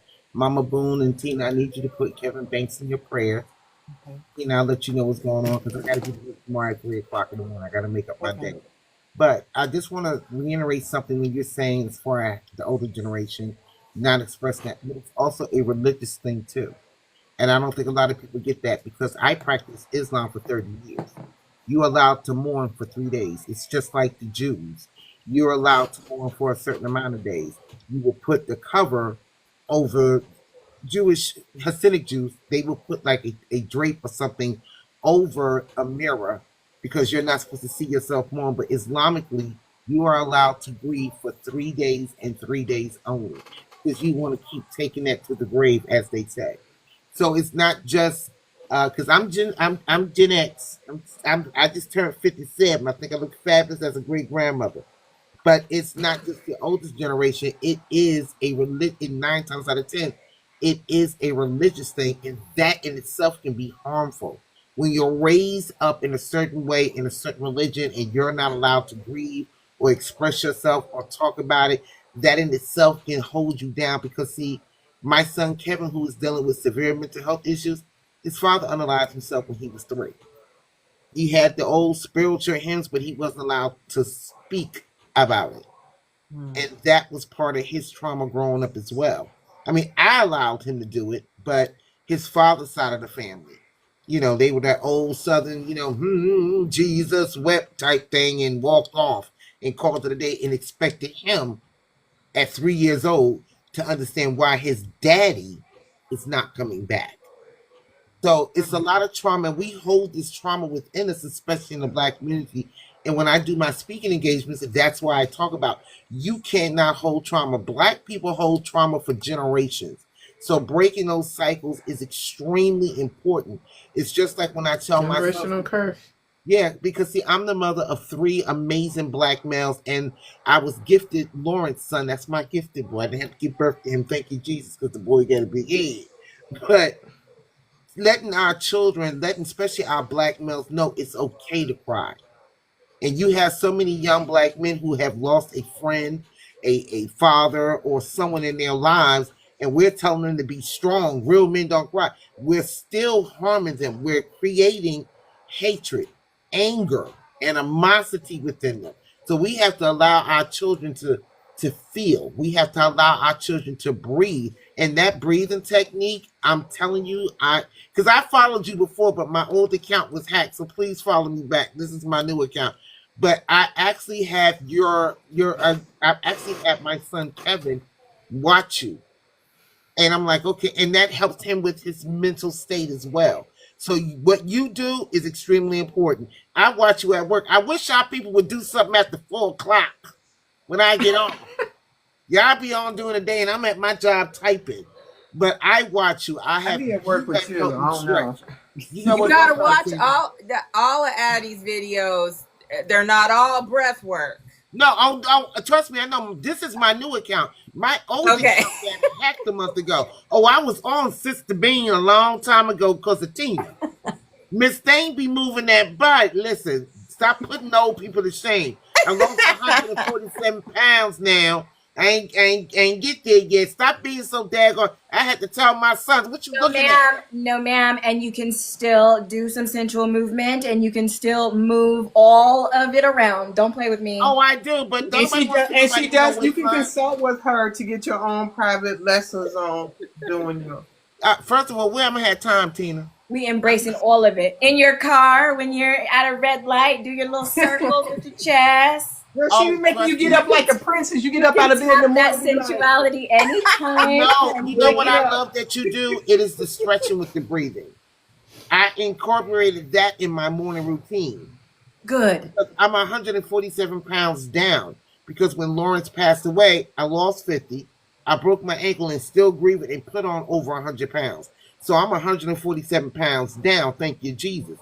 So your work, your when I see you up there doing that, girl, or when you do whatever, it's like a lunge, like you squat like a lunge. Girl, I ain't squat like that since I gave birth, but I got it back. That's how I gave birth to one of my kids, with the squat. That's the natural way to do it. Don't you know that's the gravity way to give birth? My baby, 27 years young, I was out of practice until you. My baby, 27. But that helped me. That helped me adjust my back. Now, the breathing technique, I'm going to try that because I did feel lightheaded, but that's all right. And Tina, I'm down to 1 cigarette a day. Okay, girl, yay. I'm almost there. Rachel.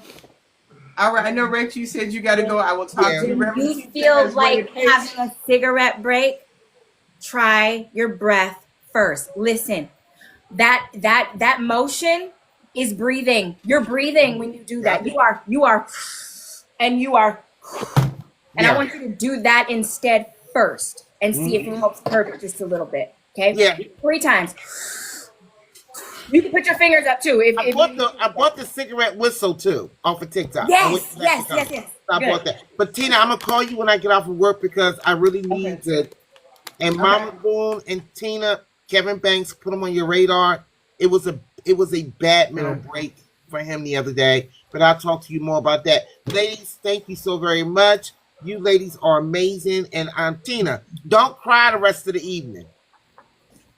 Have a good night. I can't even see Tina's face. That banner is right over your face. This whole time, I see sisters in green. I only see this much of Tina. She did. Am I the only one? I She can see her does face. it. That's She all I does it see. so Okay, we Reverend can't see her Teacher. cry. We're gonna thank you. And I know Bonita, do you have to go now? Okay. How has the Black church spirituality or ancestral traditions influenced your healing? Oh, I would have to say ancestrally, a lot of sound healing, allowing the sound to play while sleeping, just a lot of sound healing in addition to meditation and prayer.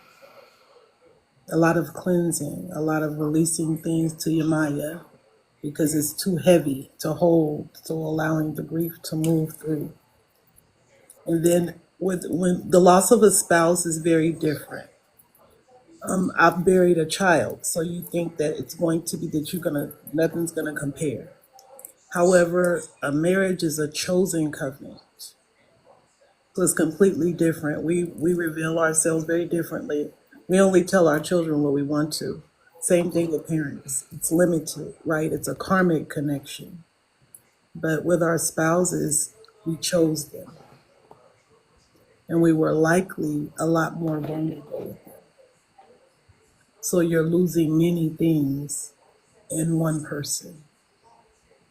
And so that's why it feels a lot different while you're trying to navigate it. Because if you've lost a best friend, like myself, I found and lost a best friend, your family, a child, you don't think nothing's going to compare. You're ready for whatever. You're a parent, but a spouse, completely different because it's a different connection. It's a chosen connection. But ancestrally, it's also an opportunity to alchemize that energy because so many will never be able to experience the loss of a spouse.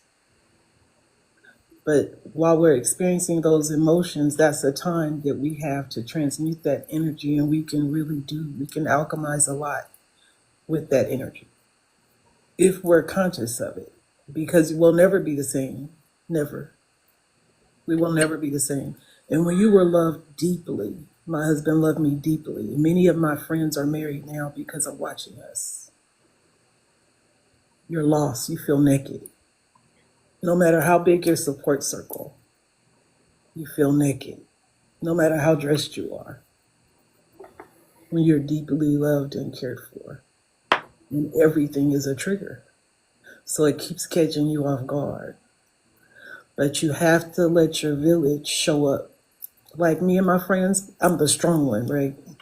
So we have an emoji agreement that if I can't get out of fetal position, I promise to send that emoji and they will show up. As long as I keep that agreement, we're good. You can't give in to the isolation and the hibernation that it's not good for us. Strength in numbers. Everyone doesn't know what to say or do, so we really can't have an expectation for how they should show up. But spiritually, coming together as women, the energy, like in our tribe, the women cover each other. So, like, I'm surrounded by women now. So, to have them hold that space for you, it gives you life because we overstand each other a different way, a completely different way. But keep it remaining open to that support is healing. Is where it's going to start. Is really where it's going to start. You can't navigate it by yourself. And that's the temptation because you just want to shut everybody out.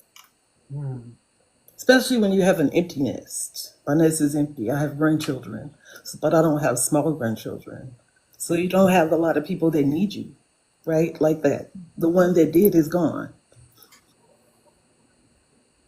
So you have to find a whole purpose. I'm fortunate that I teach because the lives I change and the messages I get keep me going because I open roads for them that maybe otherwise wouldn't have been open. So having a purpose is a huge blessing, a huge, huge blessing because keeping your mind not focused on yourself the whole time is going to save you. It's really going to save you. Having something to do other than be in fetal position. It's the only thing going to get you out, really, is being needed because you done. You surrender. But people love you. They don't always know how to show up, so you have to extend grace and mercy to your loved ones because they don't always know how to show up, especially if they haven't lost a spouse like you. They may have lost a mom or dad, but if they haven't lost a spouse, they may shy away. Even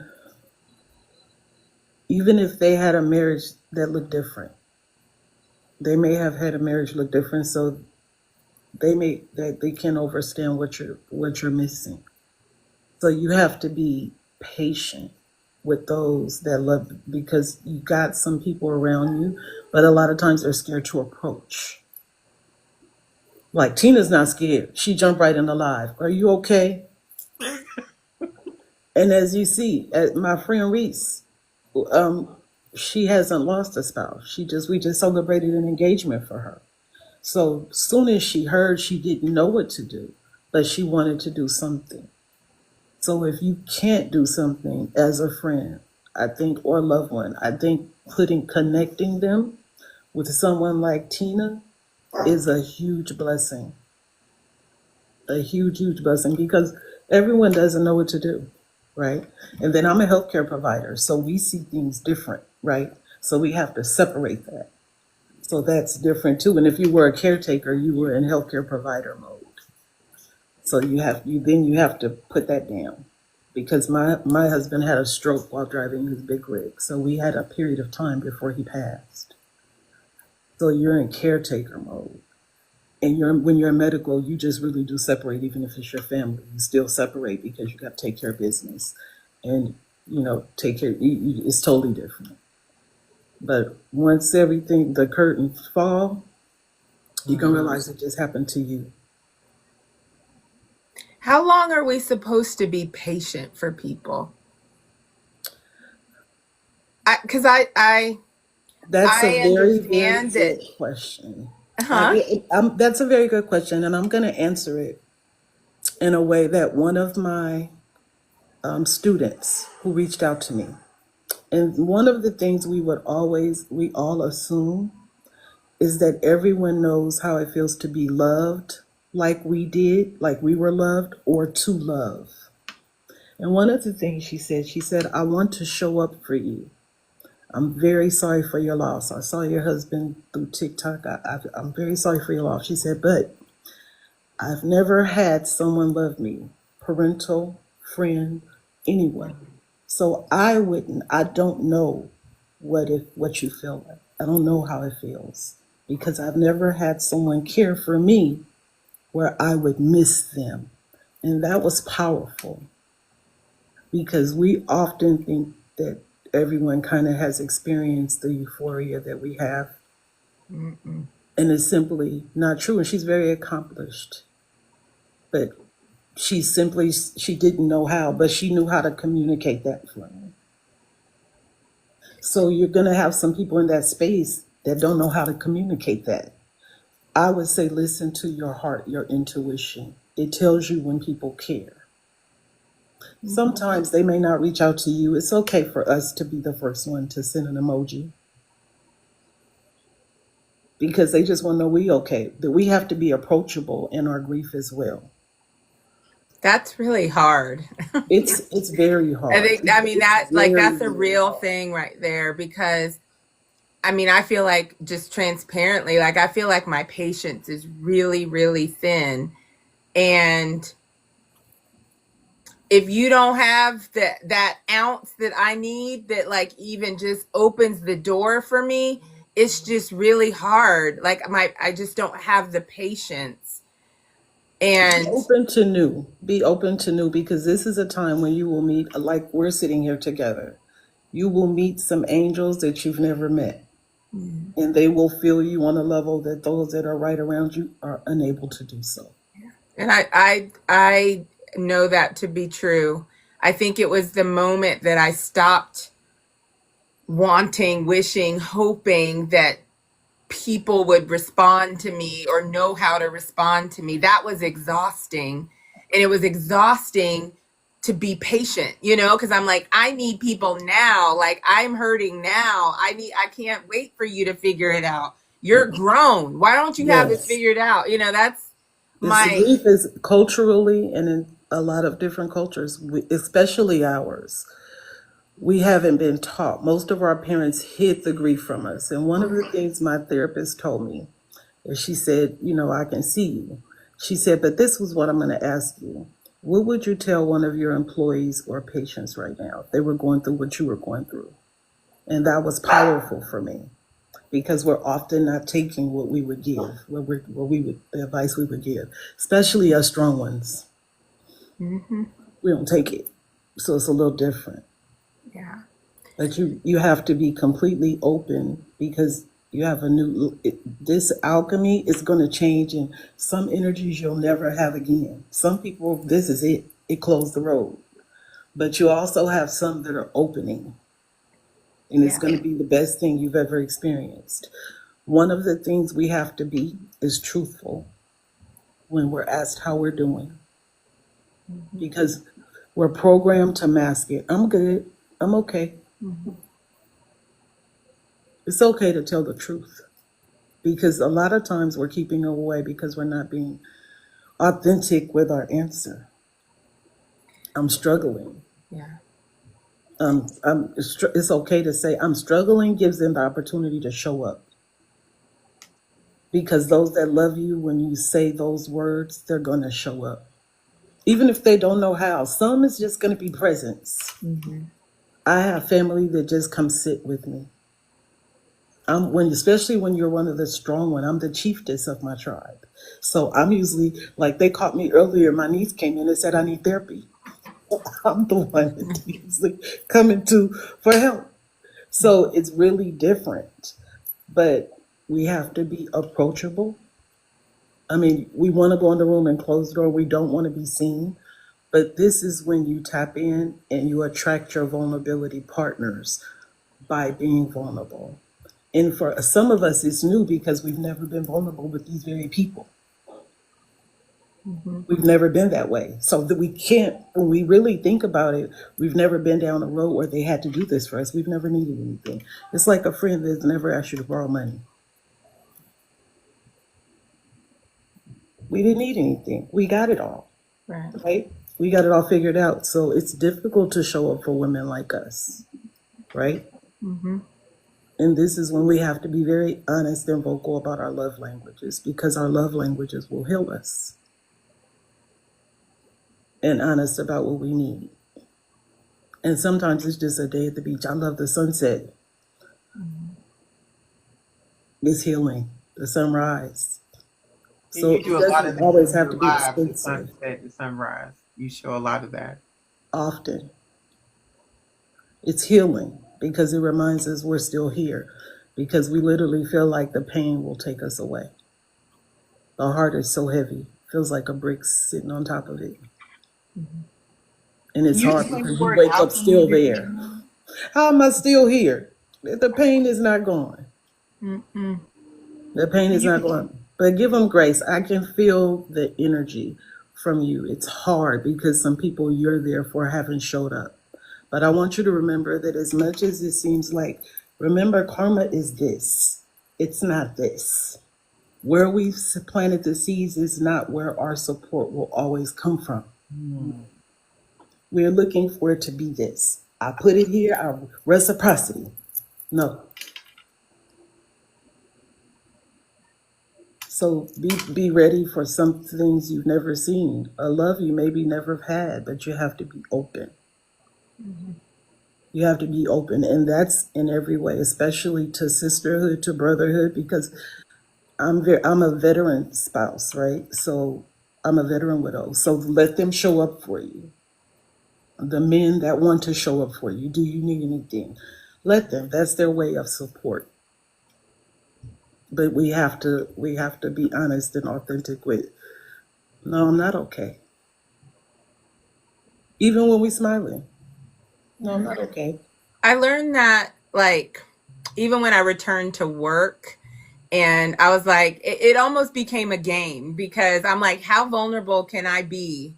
How much of my reality can I put on this person? And how quickly are they going to scatter, or are they going to lean in? And that's how I really had to determine. So if somebody was like, Sylvia, how was your weekend? And I'd be like, to be honest, I didn't get out of bed. It just wasn't a good weekend. And I would give an honest response, because I feel like if I'm not giving an honest response, I'm not being truthful to myself. And that weighed on me the rest of the day. They didn't care, they didn't care. But I learned very quickly that there's almost like two types of people when it comes to that. There's the person that when you say that, oh, I had, it wasn't a great weekend, I was in bed, and they'll say, oh, well, it'll get better, or I bet this week, it's a new week. They're like trying to fix me. They're trying to get me out of it. And then there are other people that are like, well, did you watch any movies? Like, how was it? Like, did you, like, I'm sure it was probably a hard weekend, like, it's okay for you to stay in bed. Like, the people that leaned in and were not trying to fix me and make it better, but they were like, okay, yeah, like, it wasn't a good weekend, and tell me more about that. And so I learned that the vulnerability has to be there, because that's honoring myself. And And that's it's being hard because we're not naturally vulnerable, especially right. those of us that are, have been in the head of household positions at one time or another. And us strong women, like, we go out of our way because everyone's told us that we're strong. So we got to go out of our way to live up to this strong. You're strong. You can handle so much. You got this. You've been with him for years, and you've handled all of these things, and you're strong. And I'm just like, no, like, I don't, like, take that label away from me and allow me to release that, so that I'm not carrying this weight that's just taken me over. Let me tell you my vulnerabilities. Let me tell you when my day was terrible, because Let me tell that's, you what was scary. yes. I tell people all the time now, like, anytime it rains, I live in Georgia, there's a lot of trees.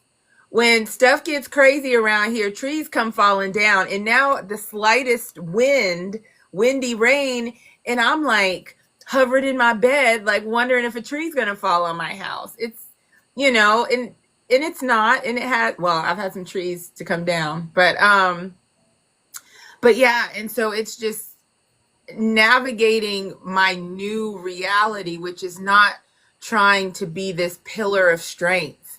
It's trying to feel completely broken a lot, Mm-hmm. and learning how to function alongside the brokenness, because the brokenness is not going anywhere. Like, he's never coming back, and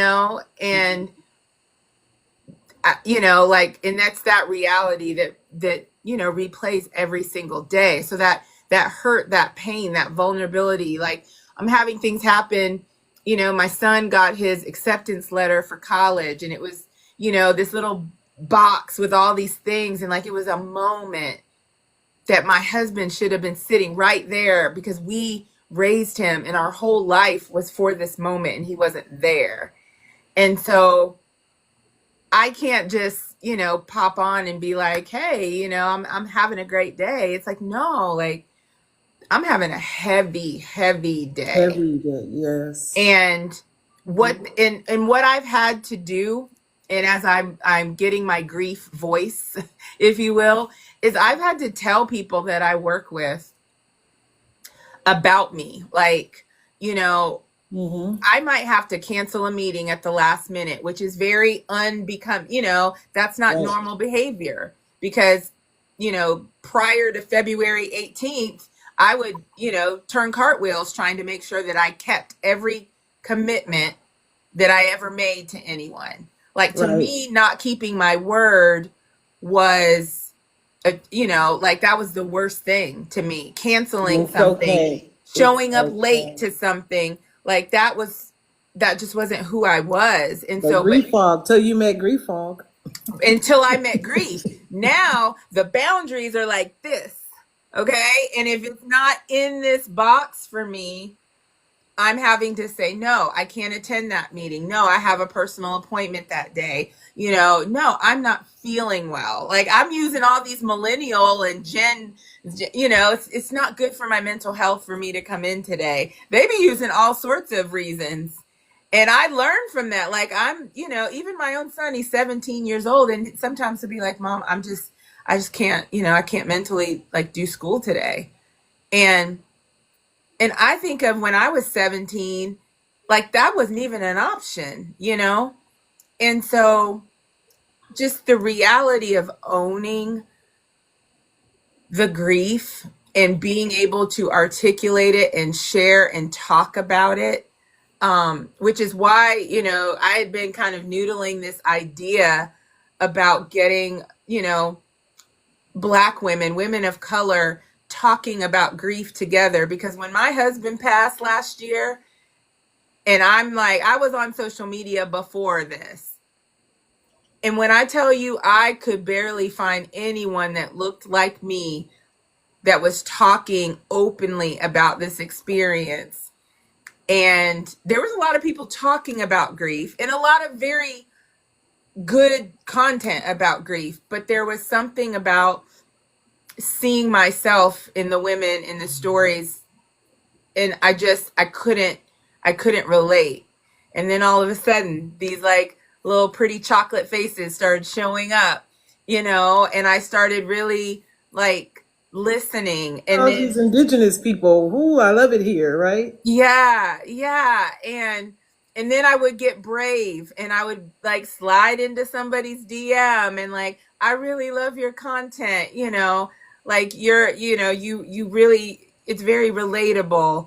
And I think I would tell anyone that looks like us, to not hesitate to reach out. Like, this platform is what it is, and it's created in a way that it makes people very accessible. And I would venture to say that most people that are on this platform in this way, in the way that we are, they're very accessible. We want to connect.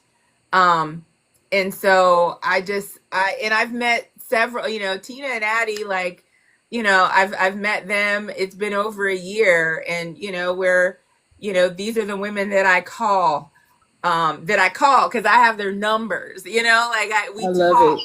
Yes, Miss Tina gives you her number. That's what she's very so Yes. authentic. And I that's don't what bug you her, but need. she gives her number. I love it. And that's It's what so even very people, authentic. even people that I've been knowing for years didn't create or know how to create that space for me. And that is what I've needed to get me even to this point at 13 months in my freshman year of grief.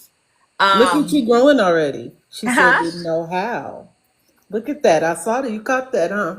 I missed what you said. Say again. You said that they didn't know how. You went from they're not showing up to now you've added they didn't know how. Yeah. Yeah, They didn't because know now how, but the truth is they don't all know how. This is very complex, especially for our culture, because we were taught all of this is weakness. Snap out of it, get over it, keep going. What are you still tripping for? You're not over it yet. That's what we're used to. Life goes on. Life goes on. So we weren't given the space. I mean, most of us were told to stop crying just like the boys, truth be told. We were told to knock it off too, right? So that's where a lot of us learned to, I don't know about you guys, but we was told to knock it off. You couldn't, no whining was allowed in the home, right? Why are you so emotional? This right, and this is a time when you have to allow yourself to whine, cry as often, put tissues in every part of the house, and so what? Handkerchief. Handkerchief. Hank, that's Yeah, why I said handkerchief. I had to Remove the embrace lint. weakness. Handkerchief. Level up because we're going to be crying. Have a handkerchief. A while. And look, that's an awesome gift because a friend of mine that was in her gift bag. I do not do tissues. I had a handkerchief everywhere. I love it. But I love that you already noticed that some can't show up, and some of them more are going to come to your mind tonight. But the people that you think about that come to mind, those are the people that you can also start letting them know that you're not good. Because one thing I can tell you is people assume that we're okay after burial. Mm-hmm. That's why everyone disappears after that, for the most part. So they most people think you've cashed a couple of beneficiary checks, you okay. That's not the checks we want. If the Nothing's gonna checks fix that. existed. If the If checks it existed, say that existed. again, because if you had an ill husband, you might have Checks started with a spending that check. already. Yeah, you might have had to tap into that already. Yeah. So it is really, it's a challenge for us. Our challenge in all of this is to be vulnerable and to be honest about how we are feeling. That's I our challenge. That's the biggest challenge for us. yeah. And I And to think give ourselves the grace first. Ooh-wee, to give Yeah. ourselves the grace first. I think what I've come to accept, like this, like grief is big. Huge. It's big, and to be connected to me means you have to be connected to something that's very big.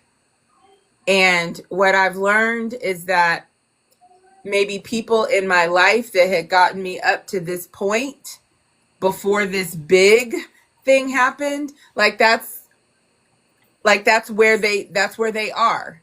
That's where the road ended. And Mm-hmm. and I don't say that like in a harsh way, but in terms of how I move forward, Mm-hmm. it has to be with people that can understand this big part of me. It's Because not this is all the of new you. me. This is not you. It's never leaving. It happened. It's not going to unhappen. So And this is the so new you. and so some of those people are trying to take me back to where I was when I was strong, Sylvia, that was just kind of pushing through life and dealing with all of these things. And it's like, okay, well, she had this big thing happen, but now she's, I want her back where she was, because her with this big thing of grief, and I got boundaries now, and I don't respond all the time right away, and my access is limited. I would say that most people in my life, they have not been used to that out of me. And so that's why I asked the question in terms of patience, like how long do you have to be patient before you just say, you know what, this friendship, this person just doesn't fit where I am now. I think 6 months after grief is a fair 3 to 6 months after grief, because those that care for us the most will show up within that time in Yeah. some way.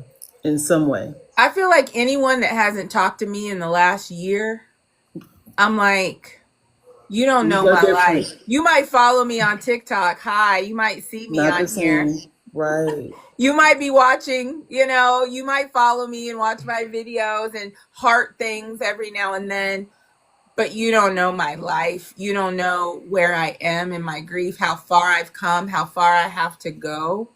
And so that's why I'm in this place right now where I struggle with being patient, because I do understand that people don't always understand. And they want to put us back in that strong, you're strong, all the perceptions of Black women, like you're strong, you can handle it. This is grief. You got this, and When the truth is no. yeah, the answer is no. It's Right. no. right? That the seasons they'll change. And the thing is, it's a sacrifice to be present, right? Because it's an emotional sacrifice. Grief is heavy. So when you support someone through grief, it can trigger vulnerabilities that one isn't ready for. So some are not avoiding you, they're avoiding themselves. Just know that. With some of the people you love right now, they don't want to go into those deep waters because they can't handle it. And the truth is, everyone doesn't survive. Heartbreak is an actual diagnosis. So some cannot handle it. You're so right. And that may have to be where our roads end because I require strong friends. So I completely feel that. And I'm That not going to part. change that requirement. I require strong friends and Well, can communicate. I love that. I can need to write that down because I think for a long time there was almost like a level of guilt. Like I expect, and strength to me looks different, right? Like that was my question. Strength to me is not like I can handle everything. I got this. I'm not. Strength to me is hearing and seeing many of you women on this app and just in this, people that are sharing. That is strength. I need people that are doing the work on themselves to understand that this life is not all sunshine and rainbows and unicorns and everything tied up with red bows and I'm fine, I'm good, I'm fine. I don't know anyone walking this planet right now that is fine, good, no, like there's too much weird stuff going on in the world right now. So yeah, I require strong friends because that's what I need on my path forward.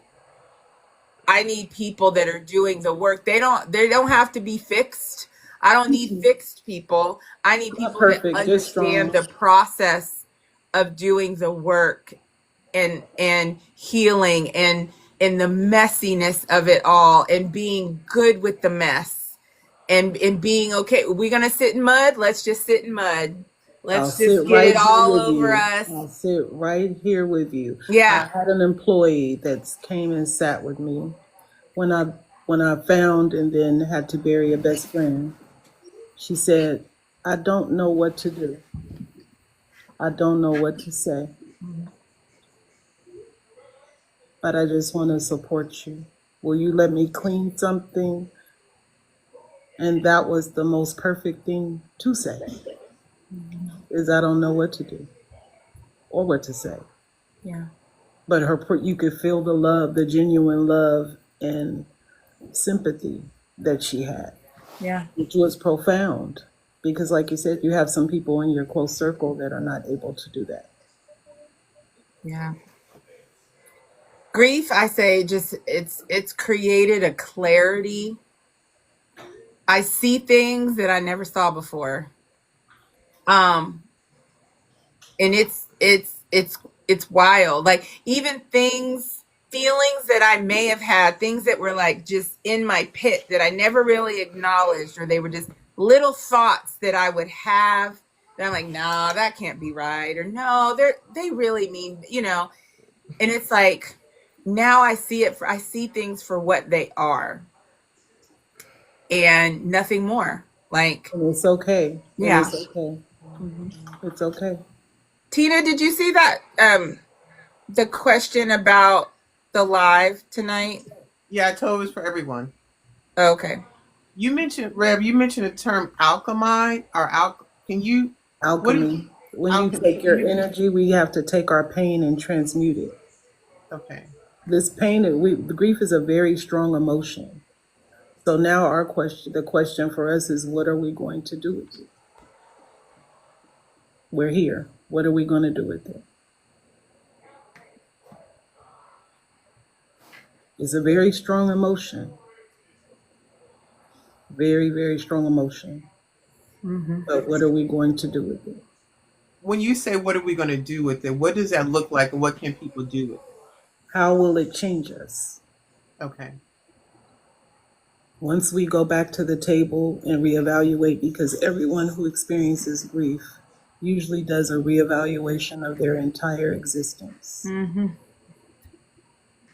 And this is the Everything. roadblock. Everyone, it's natural. So this is the time when you have the energy and you decide what will we do with it, because we are the CEOs of our lives. What will we do with it? Will we vibrate high? Will we vibrate low? What will we do with it? Because we can do some very powerful things because we have a whole lot of energy to work with. The strongest emotion one can feel Yeah. is kind of in grief. We're right in the Well, it's middle, love, you know. It's like in love. And this is the love with nowhere to go. So Mhm. now where will we place it? Mm. How will we place it? Mhm. With whom do we want to show more of it? Because we all could always go back and visit and say, where have we fallen short? Where have we not made sure it was felt? Especially for those of us who watched our spouses take their last breath. Mm. So it's the opportunity that we get to revisit that they didn't really have. Mhm. We can do a complete change in any way we desire because we have the energy to do that. Mhm. It's already there right now. We didn't choose it, it chose us. It sure did. I We did didn't not choose it, sign. it This chose was not us. a subscription that I wanted. We didn't sign up. We didn't opt No, into this. I would love to unsubscribe to grief for I was sure. shaking at Well, the altar, and my husband always made a joke. I had to walk you through. You're about to pass out. This is what I was afraid of. Mm. I just want to say to all you ladies, you all have been really amazing. And wow, I have not ever lost a spouse, but I do have a spouse that is really sick, dealing with suffering from Agent Orange, which will Oh, not get better. It will only increasingly get worse. This is His your space breathing. too. This is your space Yeah, too. so you all are really teaching me before I would get there, and I'm not saying that he would leave before me. I could leave before him, but you all are teaching me how to grieve before I can get there. So this has really been real enlightening for me. I got notebook full of pages. I mean, a notebook full of notes. Because all these things are valid, and my heart bleeds because I know that one day this could very well be my story. And you all have really um, touched my heart, each one of your stories separately and collectively, because it's made me have to sit here and think about what am I gonna do? What happens if I wake up and he's not breathing? Because I spent a lot of time awake at night. One is because of his breathing. If I have to listen to make sure that he's breathing, because I'll have to wake him up. If it's make him change positions. So it's always that fear that or like if he doesn't answer the phone and I'm away from home, I'm running home to make sure, and then I'm afraid sometimes to walk in the door because I don't know if I'm gonna find him. And thankfully that has not been the case. He just wasn't near the phone or didn't have it on ringing. But it's always that adrenaline rush Mind starts going of, places. man, Hmm. and that's something that I can't turn off because I don't, you don't know. I don't know a lot about the disease. I don't know, and he's very hard headed. So, all the things that you try to share with him, that he can do. Like I gave him a peak flow meter today, and I'm like, here, try this. This may really help you expand your lungs. And he's like, and I'm like, okay. So, you don't know, I don't even really know how to help him. I'm just there, let him know, hey, I'm here if you need me. I love you. I mean, he still gets around and stuff. He's not like, bedridden or anything like that. But just watching him, like when I'm sitting right where I'm sitting now, and I watch him coming up the steps when I'm on live, and I'm like, he'll have to stop and on the second layer of the steps, and but those are the things that I look at to see if how hard I gotta watch him that day, and it's tough. But you guys have really helped me to be able to put it into perspective of what is possibly to come, and in so many different dynamics on how you all have dealt with it. And it's just been really enlightening for me, even though I'm up here, based on the loss of my son and my dad. But that reality has really sat here and sunk in deep. Girl, one day you gonna be up here. You could be up here for another story, but I just wanted to say thank you all. You all are amazing. You are too. You sure are. I think Miss Tina, you're probably going to have a part two. Oh yeah, we're not doing no Uh, more questions. We Yeah, we'll did do that. part two. We definitely, I we mean, there's definitely still have to do this 37 again. questions that need to be Yeah, answered. we have to do this again. We have Okay, to we do can this do part again. two. Yeah, didn't y'all see me put the paper down? We're done with that part two. But if we have a couple of minutes, if there's anyone in the chat that would like to come up and you have a genuine question or wanted to ask somebody, I did want but somebody. before No, go ahead. that, I want to say, Miss Tina, you have been the epitome of a true friend, sister.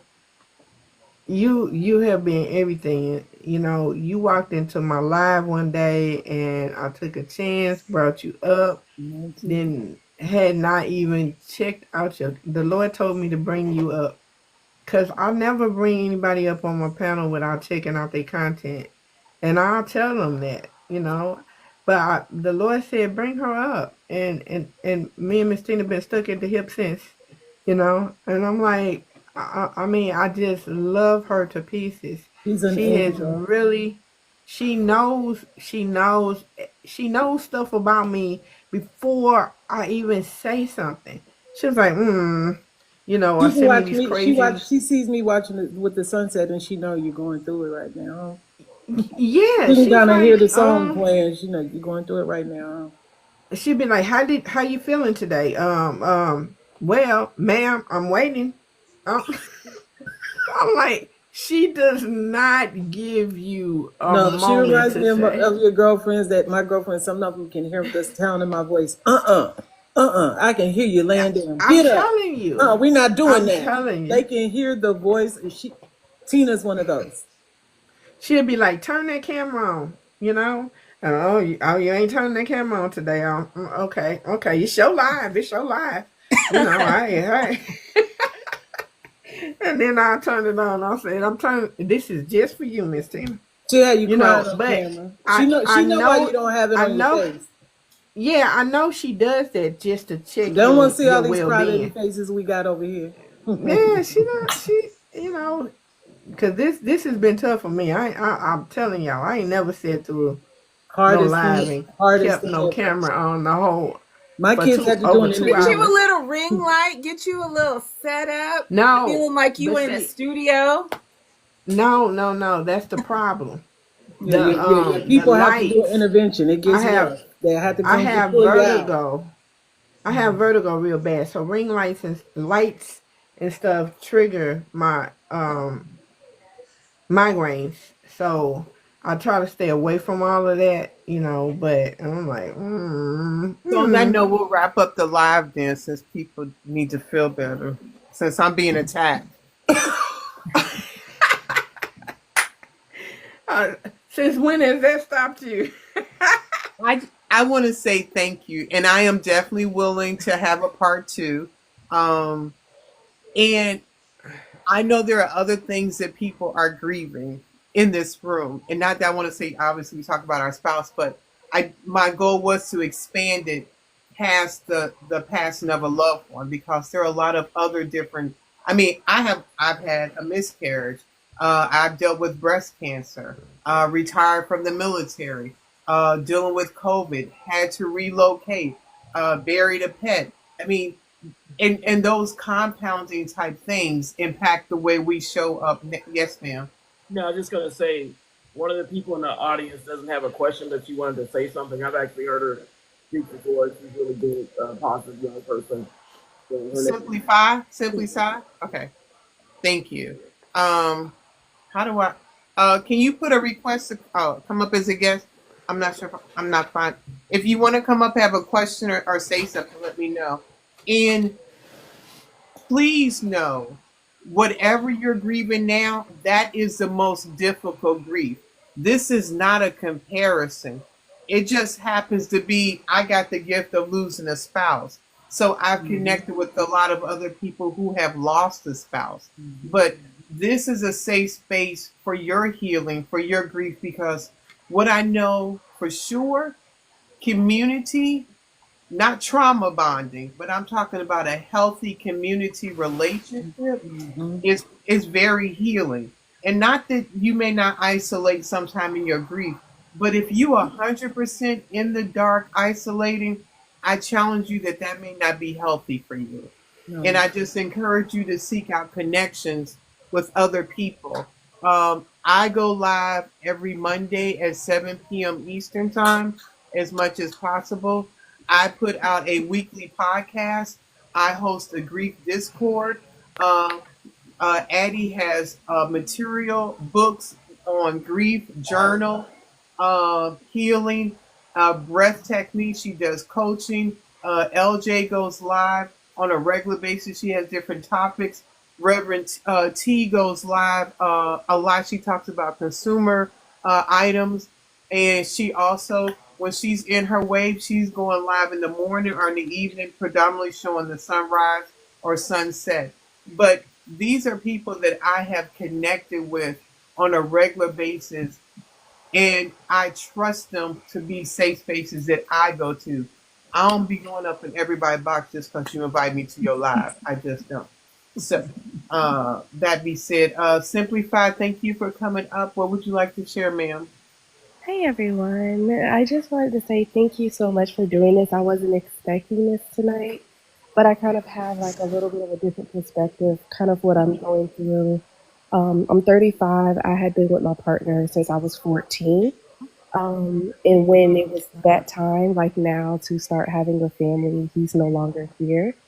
And I, to be honest, y'all, like I didn't take it well. And I also deal Why should you have? with true. I also deal with my own mental stuff, and I tried to get myself out of here. But I wanted to just come up here and say We're glad you stayed. We're glad you stayed. thank you. Each one of us are glad you stayed. yes. Absolutely. And we hope you hang around. We're going to be here. Thank you. I wanted to share with y'all. Grief can feel so lonely, but I would encourage you all to continue to share and speak out about your grief, because what it does for someone like me that constantly wonders, should I be here, should I stay, or should I go? Seeing you grieve and understanding how it feels to be left here alone, it forces a person like me to say, you have to stop, you can't be selfish. Look at how these people are maneuvering. Look at how their brain chemistry has changed because of the grief that they experienced, the loss.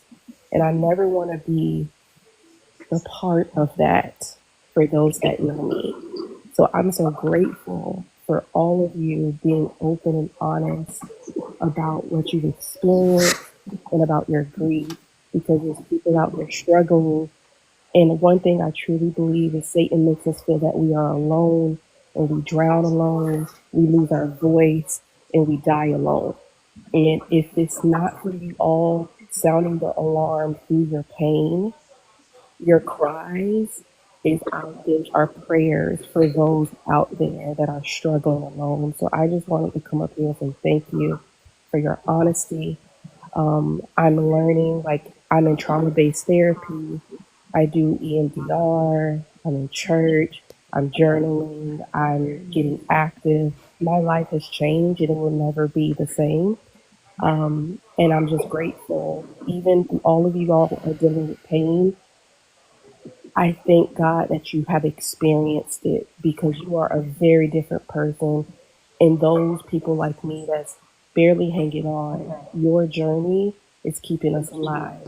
So thank you for your honesty and your courage. And I know it's lonely and it's hard, but thank you. With the death of your loved one, it has birthed life in other people that you don't even know. So thank you, ladies. Absolutely. You You're don't have me welcome. crying up here. I mean, that's the whole reason I think we kind of wanted to come on and share. I was seeking this, when it first happened to me, and if me sharing my experience, which is my experience, we all have our own, but I can't help but think that there's someone out there that by me sharing this thing that in my head feels crazy, I feel like I am losing my mind. I feel like I'm out of control. And even just vocalizing that and getting in the ears of the right person, like that's the voice that we get to have. And even going back to the very beginning of this conversation, like we have to do that for each other because our voice in this space is not always being elevated, you know? And we get to do that for one another by telling our stories. And so Simply Sigh, is it Simply Sigh? Simply See? I don't know. It's C. My name's Sierra. Sierra, thank you for just because sometimes I be making these videos and I'm just like, is anybody else out there? Like I think people are, but I appreciate you just coming up and saying that because it's validating. We all need to hear and know that there are people that are getting through this and how they're getting through it, and it might not always be applicable to us, but even just the will to want to move forward. That was really all I needed. Like I can figure out how it looks like for me, but just being around people that are showing me that it can be done. I needed to see the possibility. And so I'm super grateful. I think in our community, they tell us to pray it away. And I think you need a lot of different components to move forward. I think healing is not linear. It's going to be an up and down battle for the rest of your life. And God put people in your life that becomes part of your heart. And when they're gone, that's never going to be healed. It's never going to be healed. And you just have to learn how to move past it. So to have you all up here sharing and saying, yeah, you can pray about it, but you could cry about it. You could get therapy about it. You can be honest about it. You can write about it. You can scream about it. You can go to a rage room. You can do what you need to do to get it out and keep Some axe throwing. Go to a good axe throwing spot. oh, that's so You'll fun. have a ball. My girlfriend took me. Yes. You can get all that aggression out. And if you were a caretaker, you probably have a little extra. Get it out. Try axe throwing. It'll be fun. I agree with what you said too, Sylvia. Just the reason why we do it and why we share. My page was primarily for my sensual movement when I started TikTok. And at some point, it was like this thing happened to me in my life. And I can't just continue to be here in this space and not talk about it. And Tina, I believe it was you that encouraged me to share about it. And I do YouTube, so I had filmed a lot of the very beginning process when my husband passed away.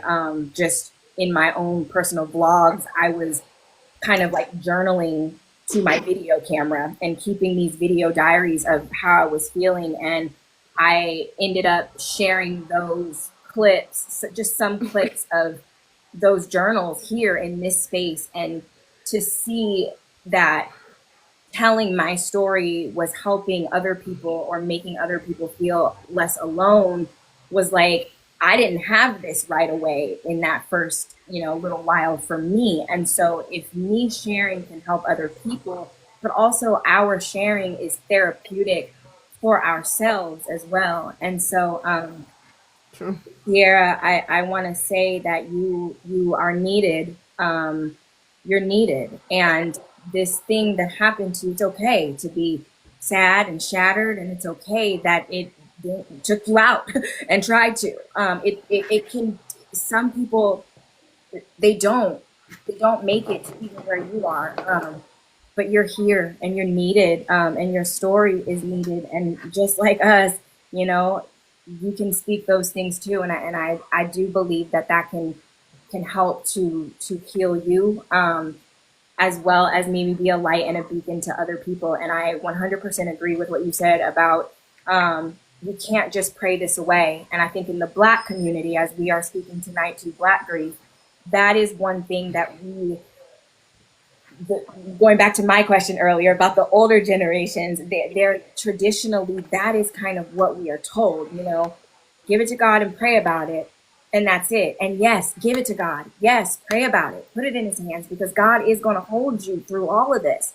But there are active things that we also can do on our healing journeys. Like you said, the journaling, the talk therapy, the walking, the axe throwing, the glass breaking, the boom boom range, whatever it is, we need those safe spaces to speak and to let out our anger without becoming angry Black women and whatever else. So I want to just say thank you for coming up and voicing that here, because it is strong to be very vulnerable and to open yourself up and share, potentially the most devastating thing that's ever happened to you with strangers, but knowing that it is helpful and that it is useful and even that it has the potential to save another person's life, is beyond anything, and that's why we're up here.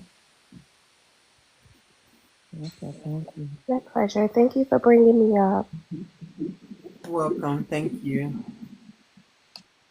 Vicky Hi. Mitchell. Hello. Hi, Thanks for coming everybody. up. Thank you for letting me up. I don't know You're how welcome. this works. TikTok works too much. I'm trying to learn because I have learned that community is very good for grief.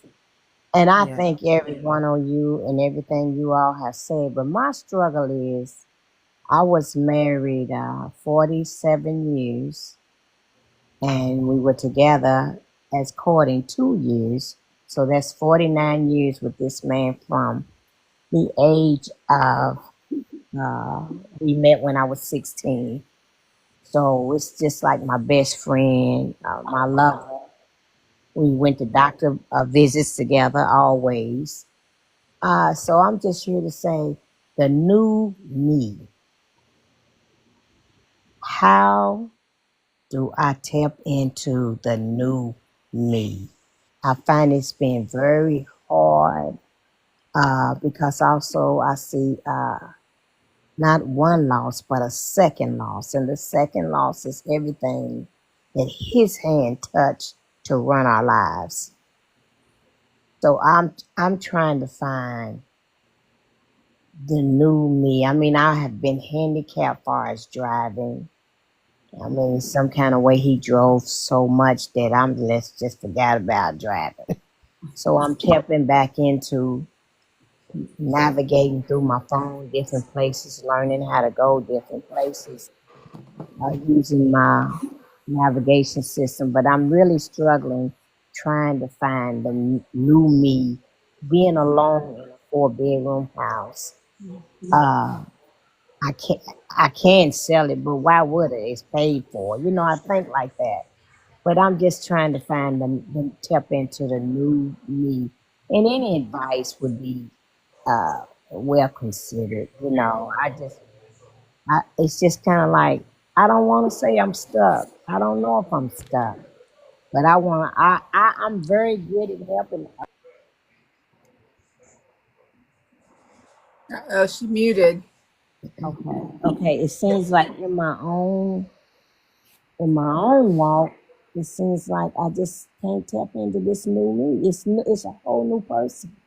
It seems to be because we were so close. We had a great marriage, and it just seemed like, Lord, where do I go from here? I'm being honest. I have them days, Lord, where do I go from here? So anything that anybody can just say, well, try this, do this. It just, I don't know. Try writing a letter Mhm. to your younger child self, your inner child. Start there Mhm.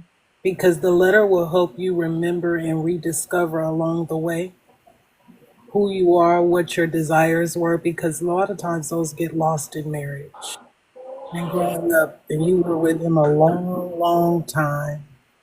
Mhm. You want to revisit what's your favorite color? What do you like to do? Mm. It may seem like a simple question, but it's a very, very healthy exercise. And Okay. while you're doing that, you'll actually end up making some notes along the way because it's going to trigger some things. Even asking yourself, what do you like? What do you like to eat? You'd be surprised how many times we're programmed, even though we love them, we just go where they like, right? Because Mhm. that's what they like. But revisit you. You don't want to Make it hear what they all don't want. about you. All about you. What do you like? Where do you want to go? What do you want to wear? Mhm. I love that Wow. you said that because I just commented that too. I said intentionality and start to journal about your desires. What do I like? What do I dislike? Yes. Who am I now? Who am I today? What type of things make me happy? What brings me joy? Do I like flowers? Like these little simple questions can start to paint a really big picture.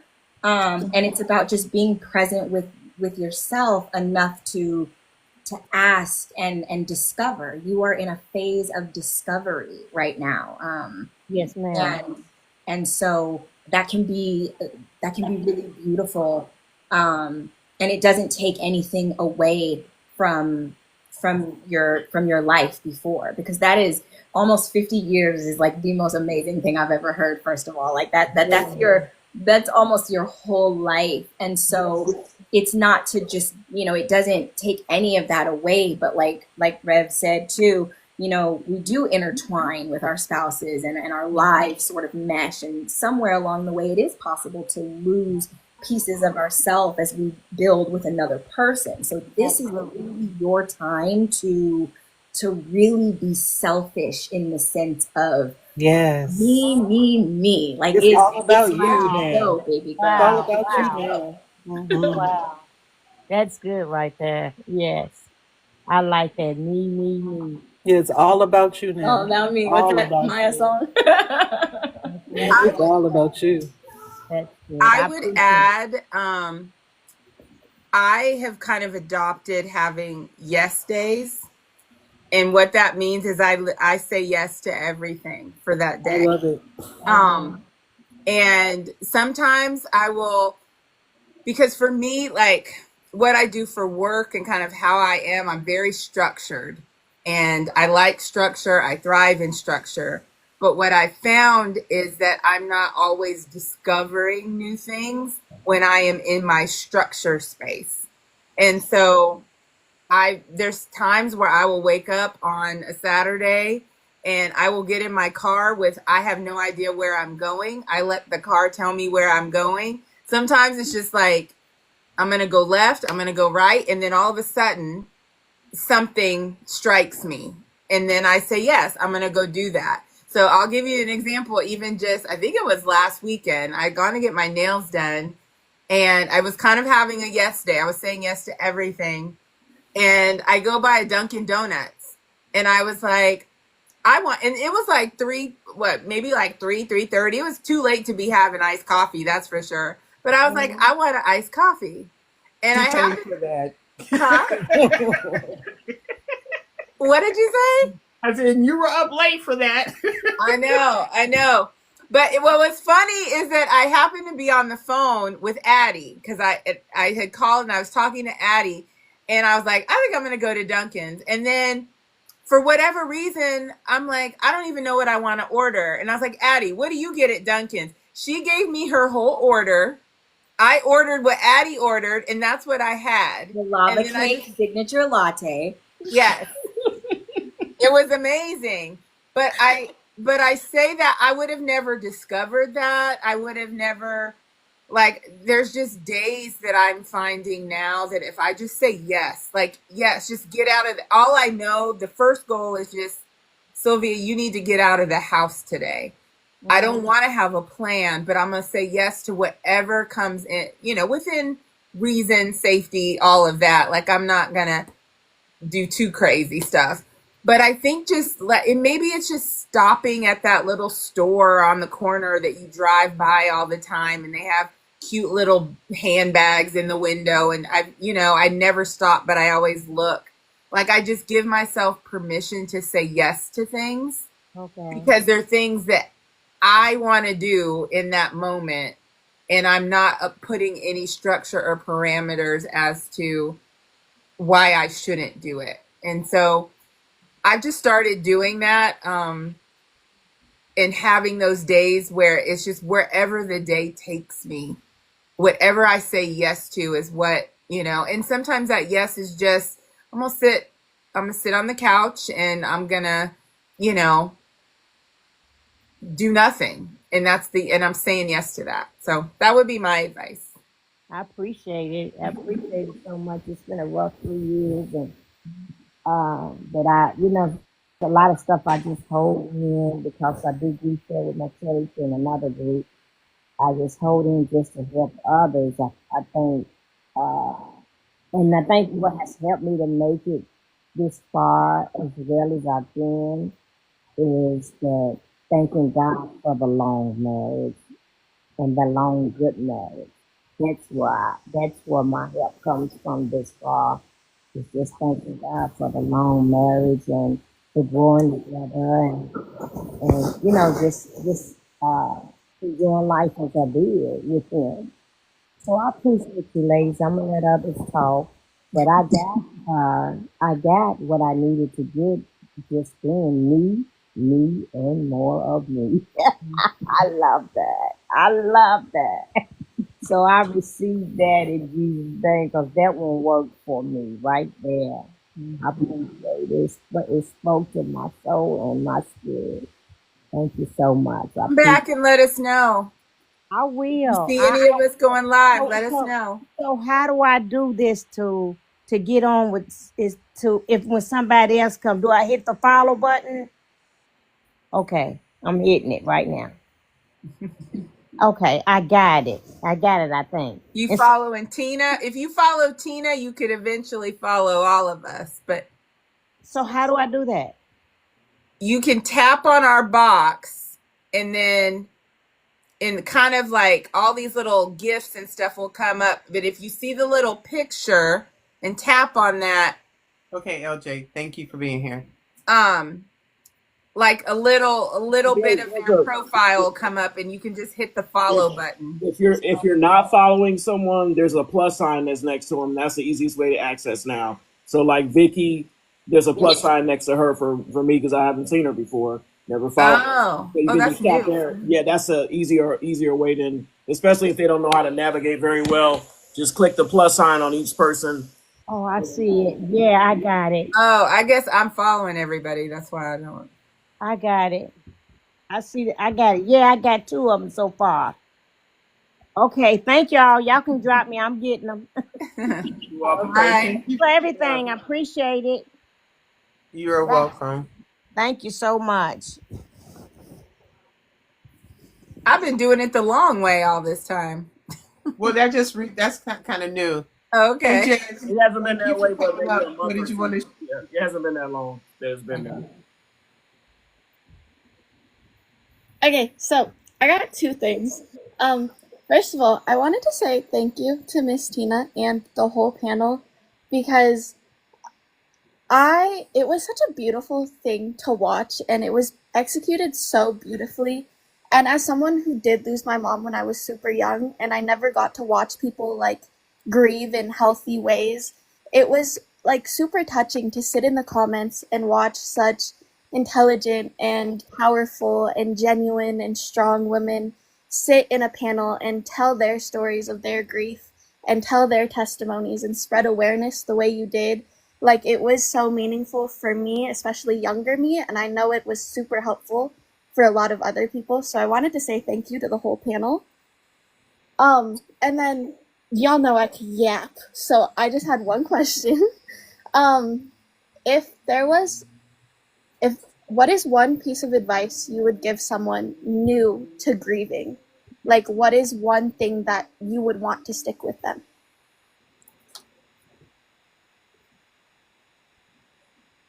Mm. That one size does not fit all.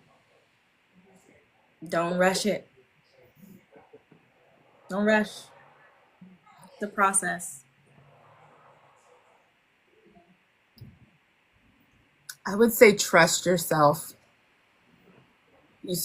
You'd start really doubting yourself in the beginning, and I would just say trust yourself. I would say time is an illusion, so don't look at the clock. That part. And I would add to not be afraid of your feelings, to embrace them.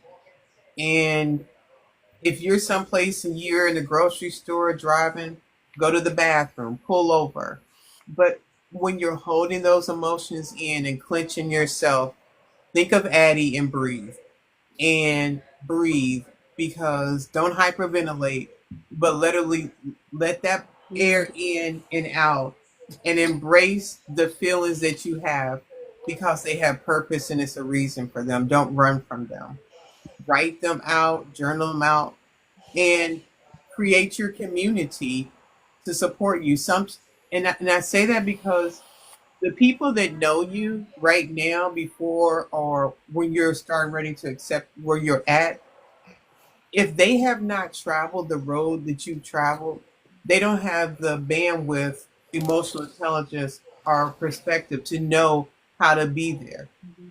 It doesn't mean that they don't love you, it just means they're not familiar with that. So you may have to find other people that know how to travel that space with you in a safe space to share. And there's an opportunity to meet new friends or to create new relationships. But doesn't mean you have to throw away the other people. It's just they don't understand this space. And but oftentimes when they get to a place that they've experienced what you do, they're like, oh, okay. Sorry, I didn't understand that then, but it's like trying to tell somebody how to have a child. You may have watched the movies, you may have read the video, but until you there now, you don't care who come through the room to get that thing out. You don't even know what nobody's talking about. It's just theoretical. And oftentimes, our pain is so heavy. We expect the people that love us to know how to show up. And it can create so much animosity that they don't know how to show up. Then gravitate towards the people that do know how to show up because your feelings are valid and you may need somebody to hold that for you. And I would add to that, resist the urge to explain or apologize for how you're feeling or what's going on Oh, in your yeah. life. And also, just give yourself some grace. Okay. I just wanted to ask that question. I wanted to say those things, but I'm dropping now. Okay. All right. Thank you.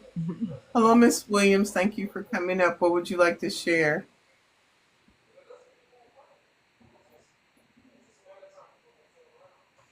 My share tonight is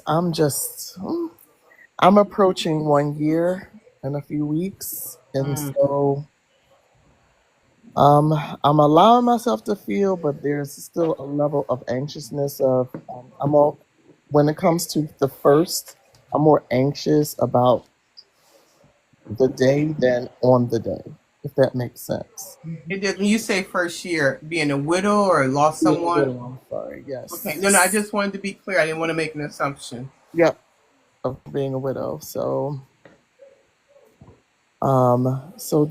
that's kind of the place that I am right now, is just trying to stay in the moment and but also embracing how I'm feeling, acknowledging this anxiousness of some sort.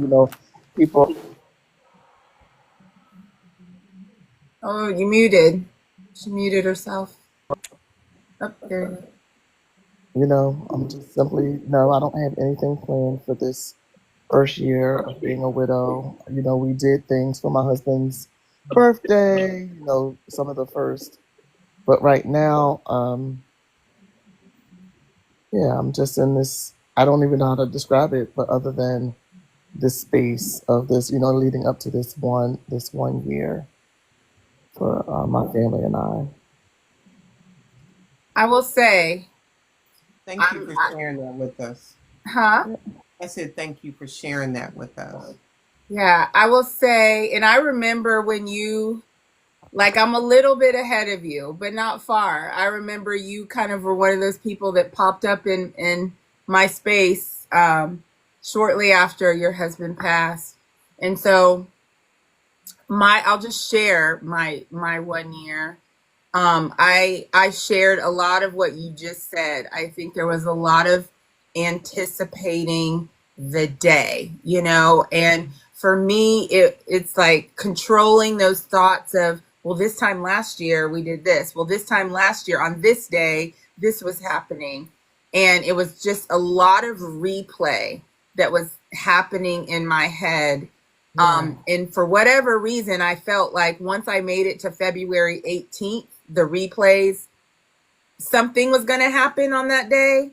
I don't know what I was thinking was going to happen. It didn't happen. Whatever it was. Gold medal. Right. Like nobody showed up at my doorstep with like a cheese plate. No, I got no trophies. But I will tell you that what happened for me on that day was kind of surprising, and it's that the day really wasn't about my husband. The day became about me, and me being like, I survived a whole year. I have survived the messiest, most difficult, like my life has never been harder than it's been the last year. And when I woke up on that day, my son and I decided, because I was like, I don't know, like, do you commemorate the day they died? Like, what do you celebrate? I mean, it's such a weird thing. Like, what do you do? They died that day. I want to forget that day, And so, but my son and I decided we were just going to go and have breakfast. That was usually what my husband preferred. We have this little diner near where we live, and that's Father's Day, his birthday. He always wanted to have breakfast there. I had not been back to that place since the day he passed away. I just couldn't, I avoid it when I have to drive. Like I had not been back there. So, but I felt like on that day I was ready to go and be in his place. And it was okay, like it was okay. Mm-hmm. And so I would say like what you're feeling, the anticipation and just not knowing like how you'll feel on that day. I think just allow yourself to feel whatever you feel. You may wake up and you may feel completely crushed, and that's okay. You may wake up and feel like you want to go, walk 3 miles. Like, I think it's just, I tried to take the levity off of the day and just make the day what it was. And I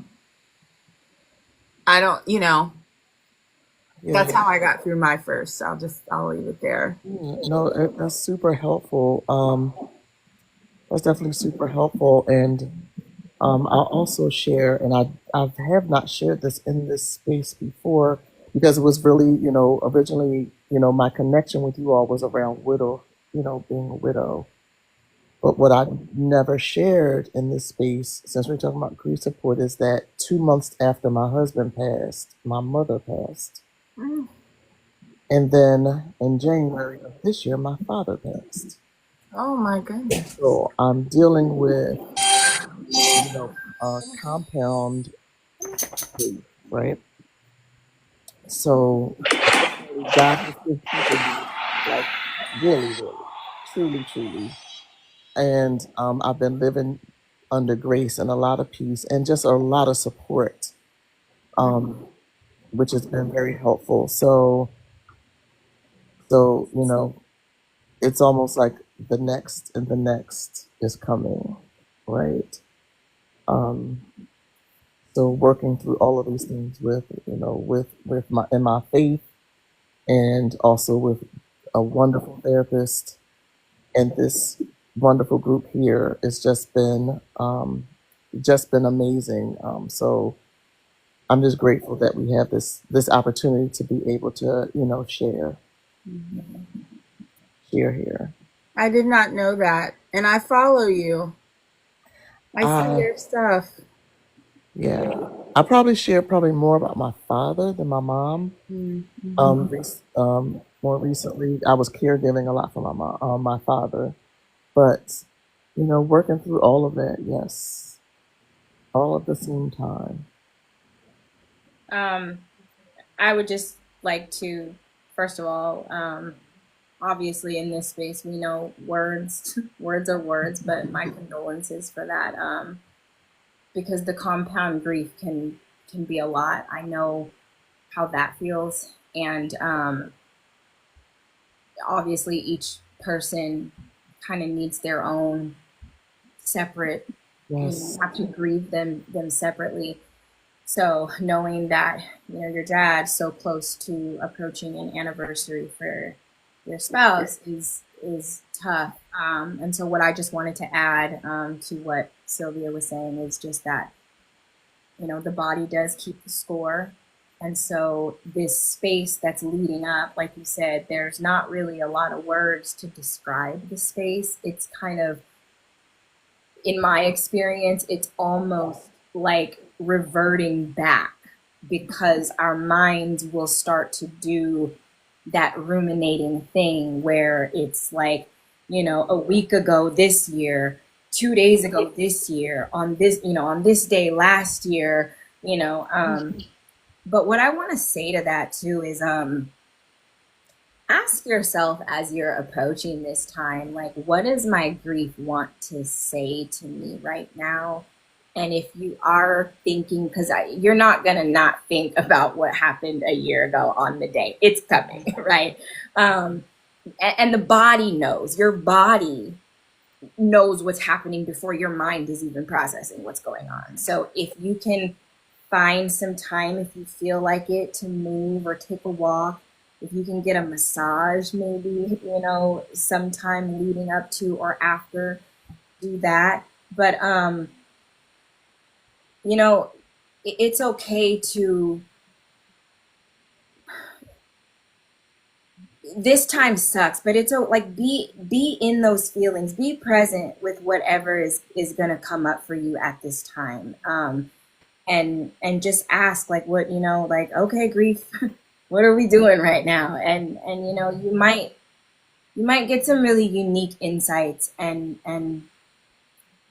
yeah, like, it's going to be a time. And I will caution to say that the day of whatever you decide to do or don't decide to do, it's literally whatever you decide to do. And that can be up or down. And I feel like I know, like, we say this all the time, and you've heard this, and so your experience will be what it is. Just be prepared to take care of yourself in the aftermath, like all of the things that you do for self-care. And if you don't know, get in my inbox so we can talk about self-care. Like, because the hangover, I think that's what we've been calling it, the grief hangover, the days after the day, those might be the ones that feel the craziest. And no one really talks about that. And this whole leading up to, like, we've been there. And so everything's fine. You're not reverting back in your grief. You're not falling short or going back to day one. Like, this too is also a part of the process. So my love to you, friend. Put your bracelet on. Tattoo on the anniversary of Andre. That's what I did. Like, like in my mind, I thought I would be like curled up on the couch, and I was like, you know what? I think I want to go get a tattoo. And that's what I did, because like that day for me, it was about me. And I mean, it was about him, but it was about me, getting through this process. And yeah, I got a little wild. Oh no, Your story to tattoo, tell tattoo now. is It's your on the story agenda. now. Next week is my appointment. Yes. I'm recreating his tattoo. Yeah, with making it more feminine, of course. But yeah. Oh, I love that. Weird widow thing. But my when my husband passed, and he was, trigger warning, I guess. He was on a ventilator. Once he passed, I left the room for a minute. I let them take the ventilator off, and when I came back in the room, that was my goodbyes. I don't know what came over me, but I pulled out my phone and I just wanted to take pictures of all his tattoos, because I was like, I wanted to remember his tattoos. And so I weirdly have, like, I didn't take any pictures of him, but I have all these little close-up pictures of his tattoos. And so that was part of, I was like, I want to someday recreate one of them. He had one that's like of a rose. It was the one that's like my tattoo on him. And so I hope you'll share. I want to see it. Yeah, I will definitely share.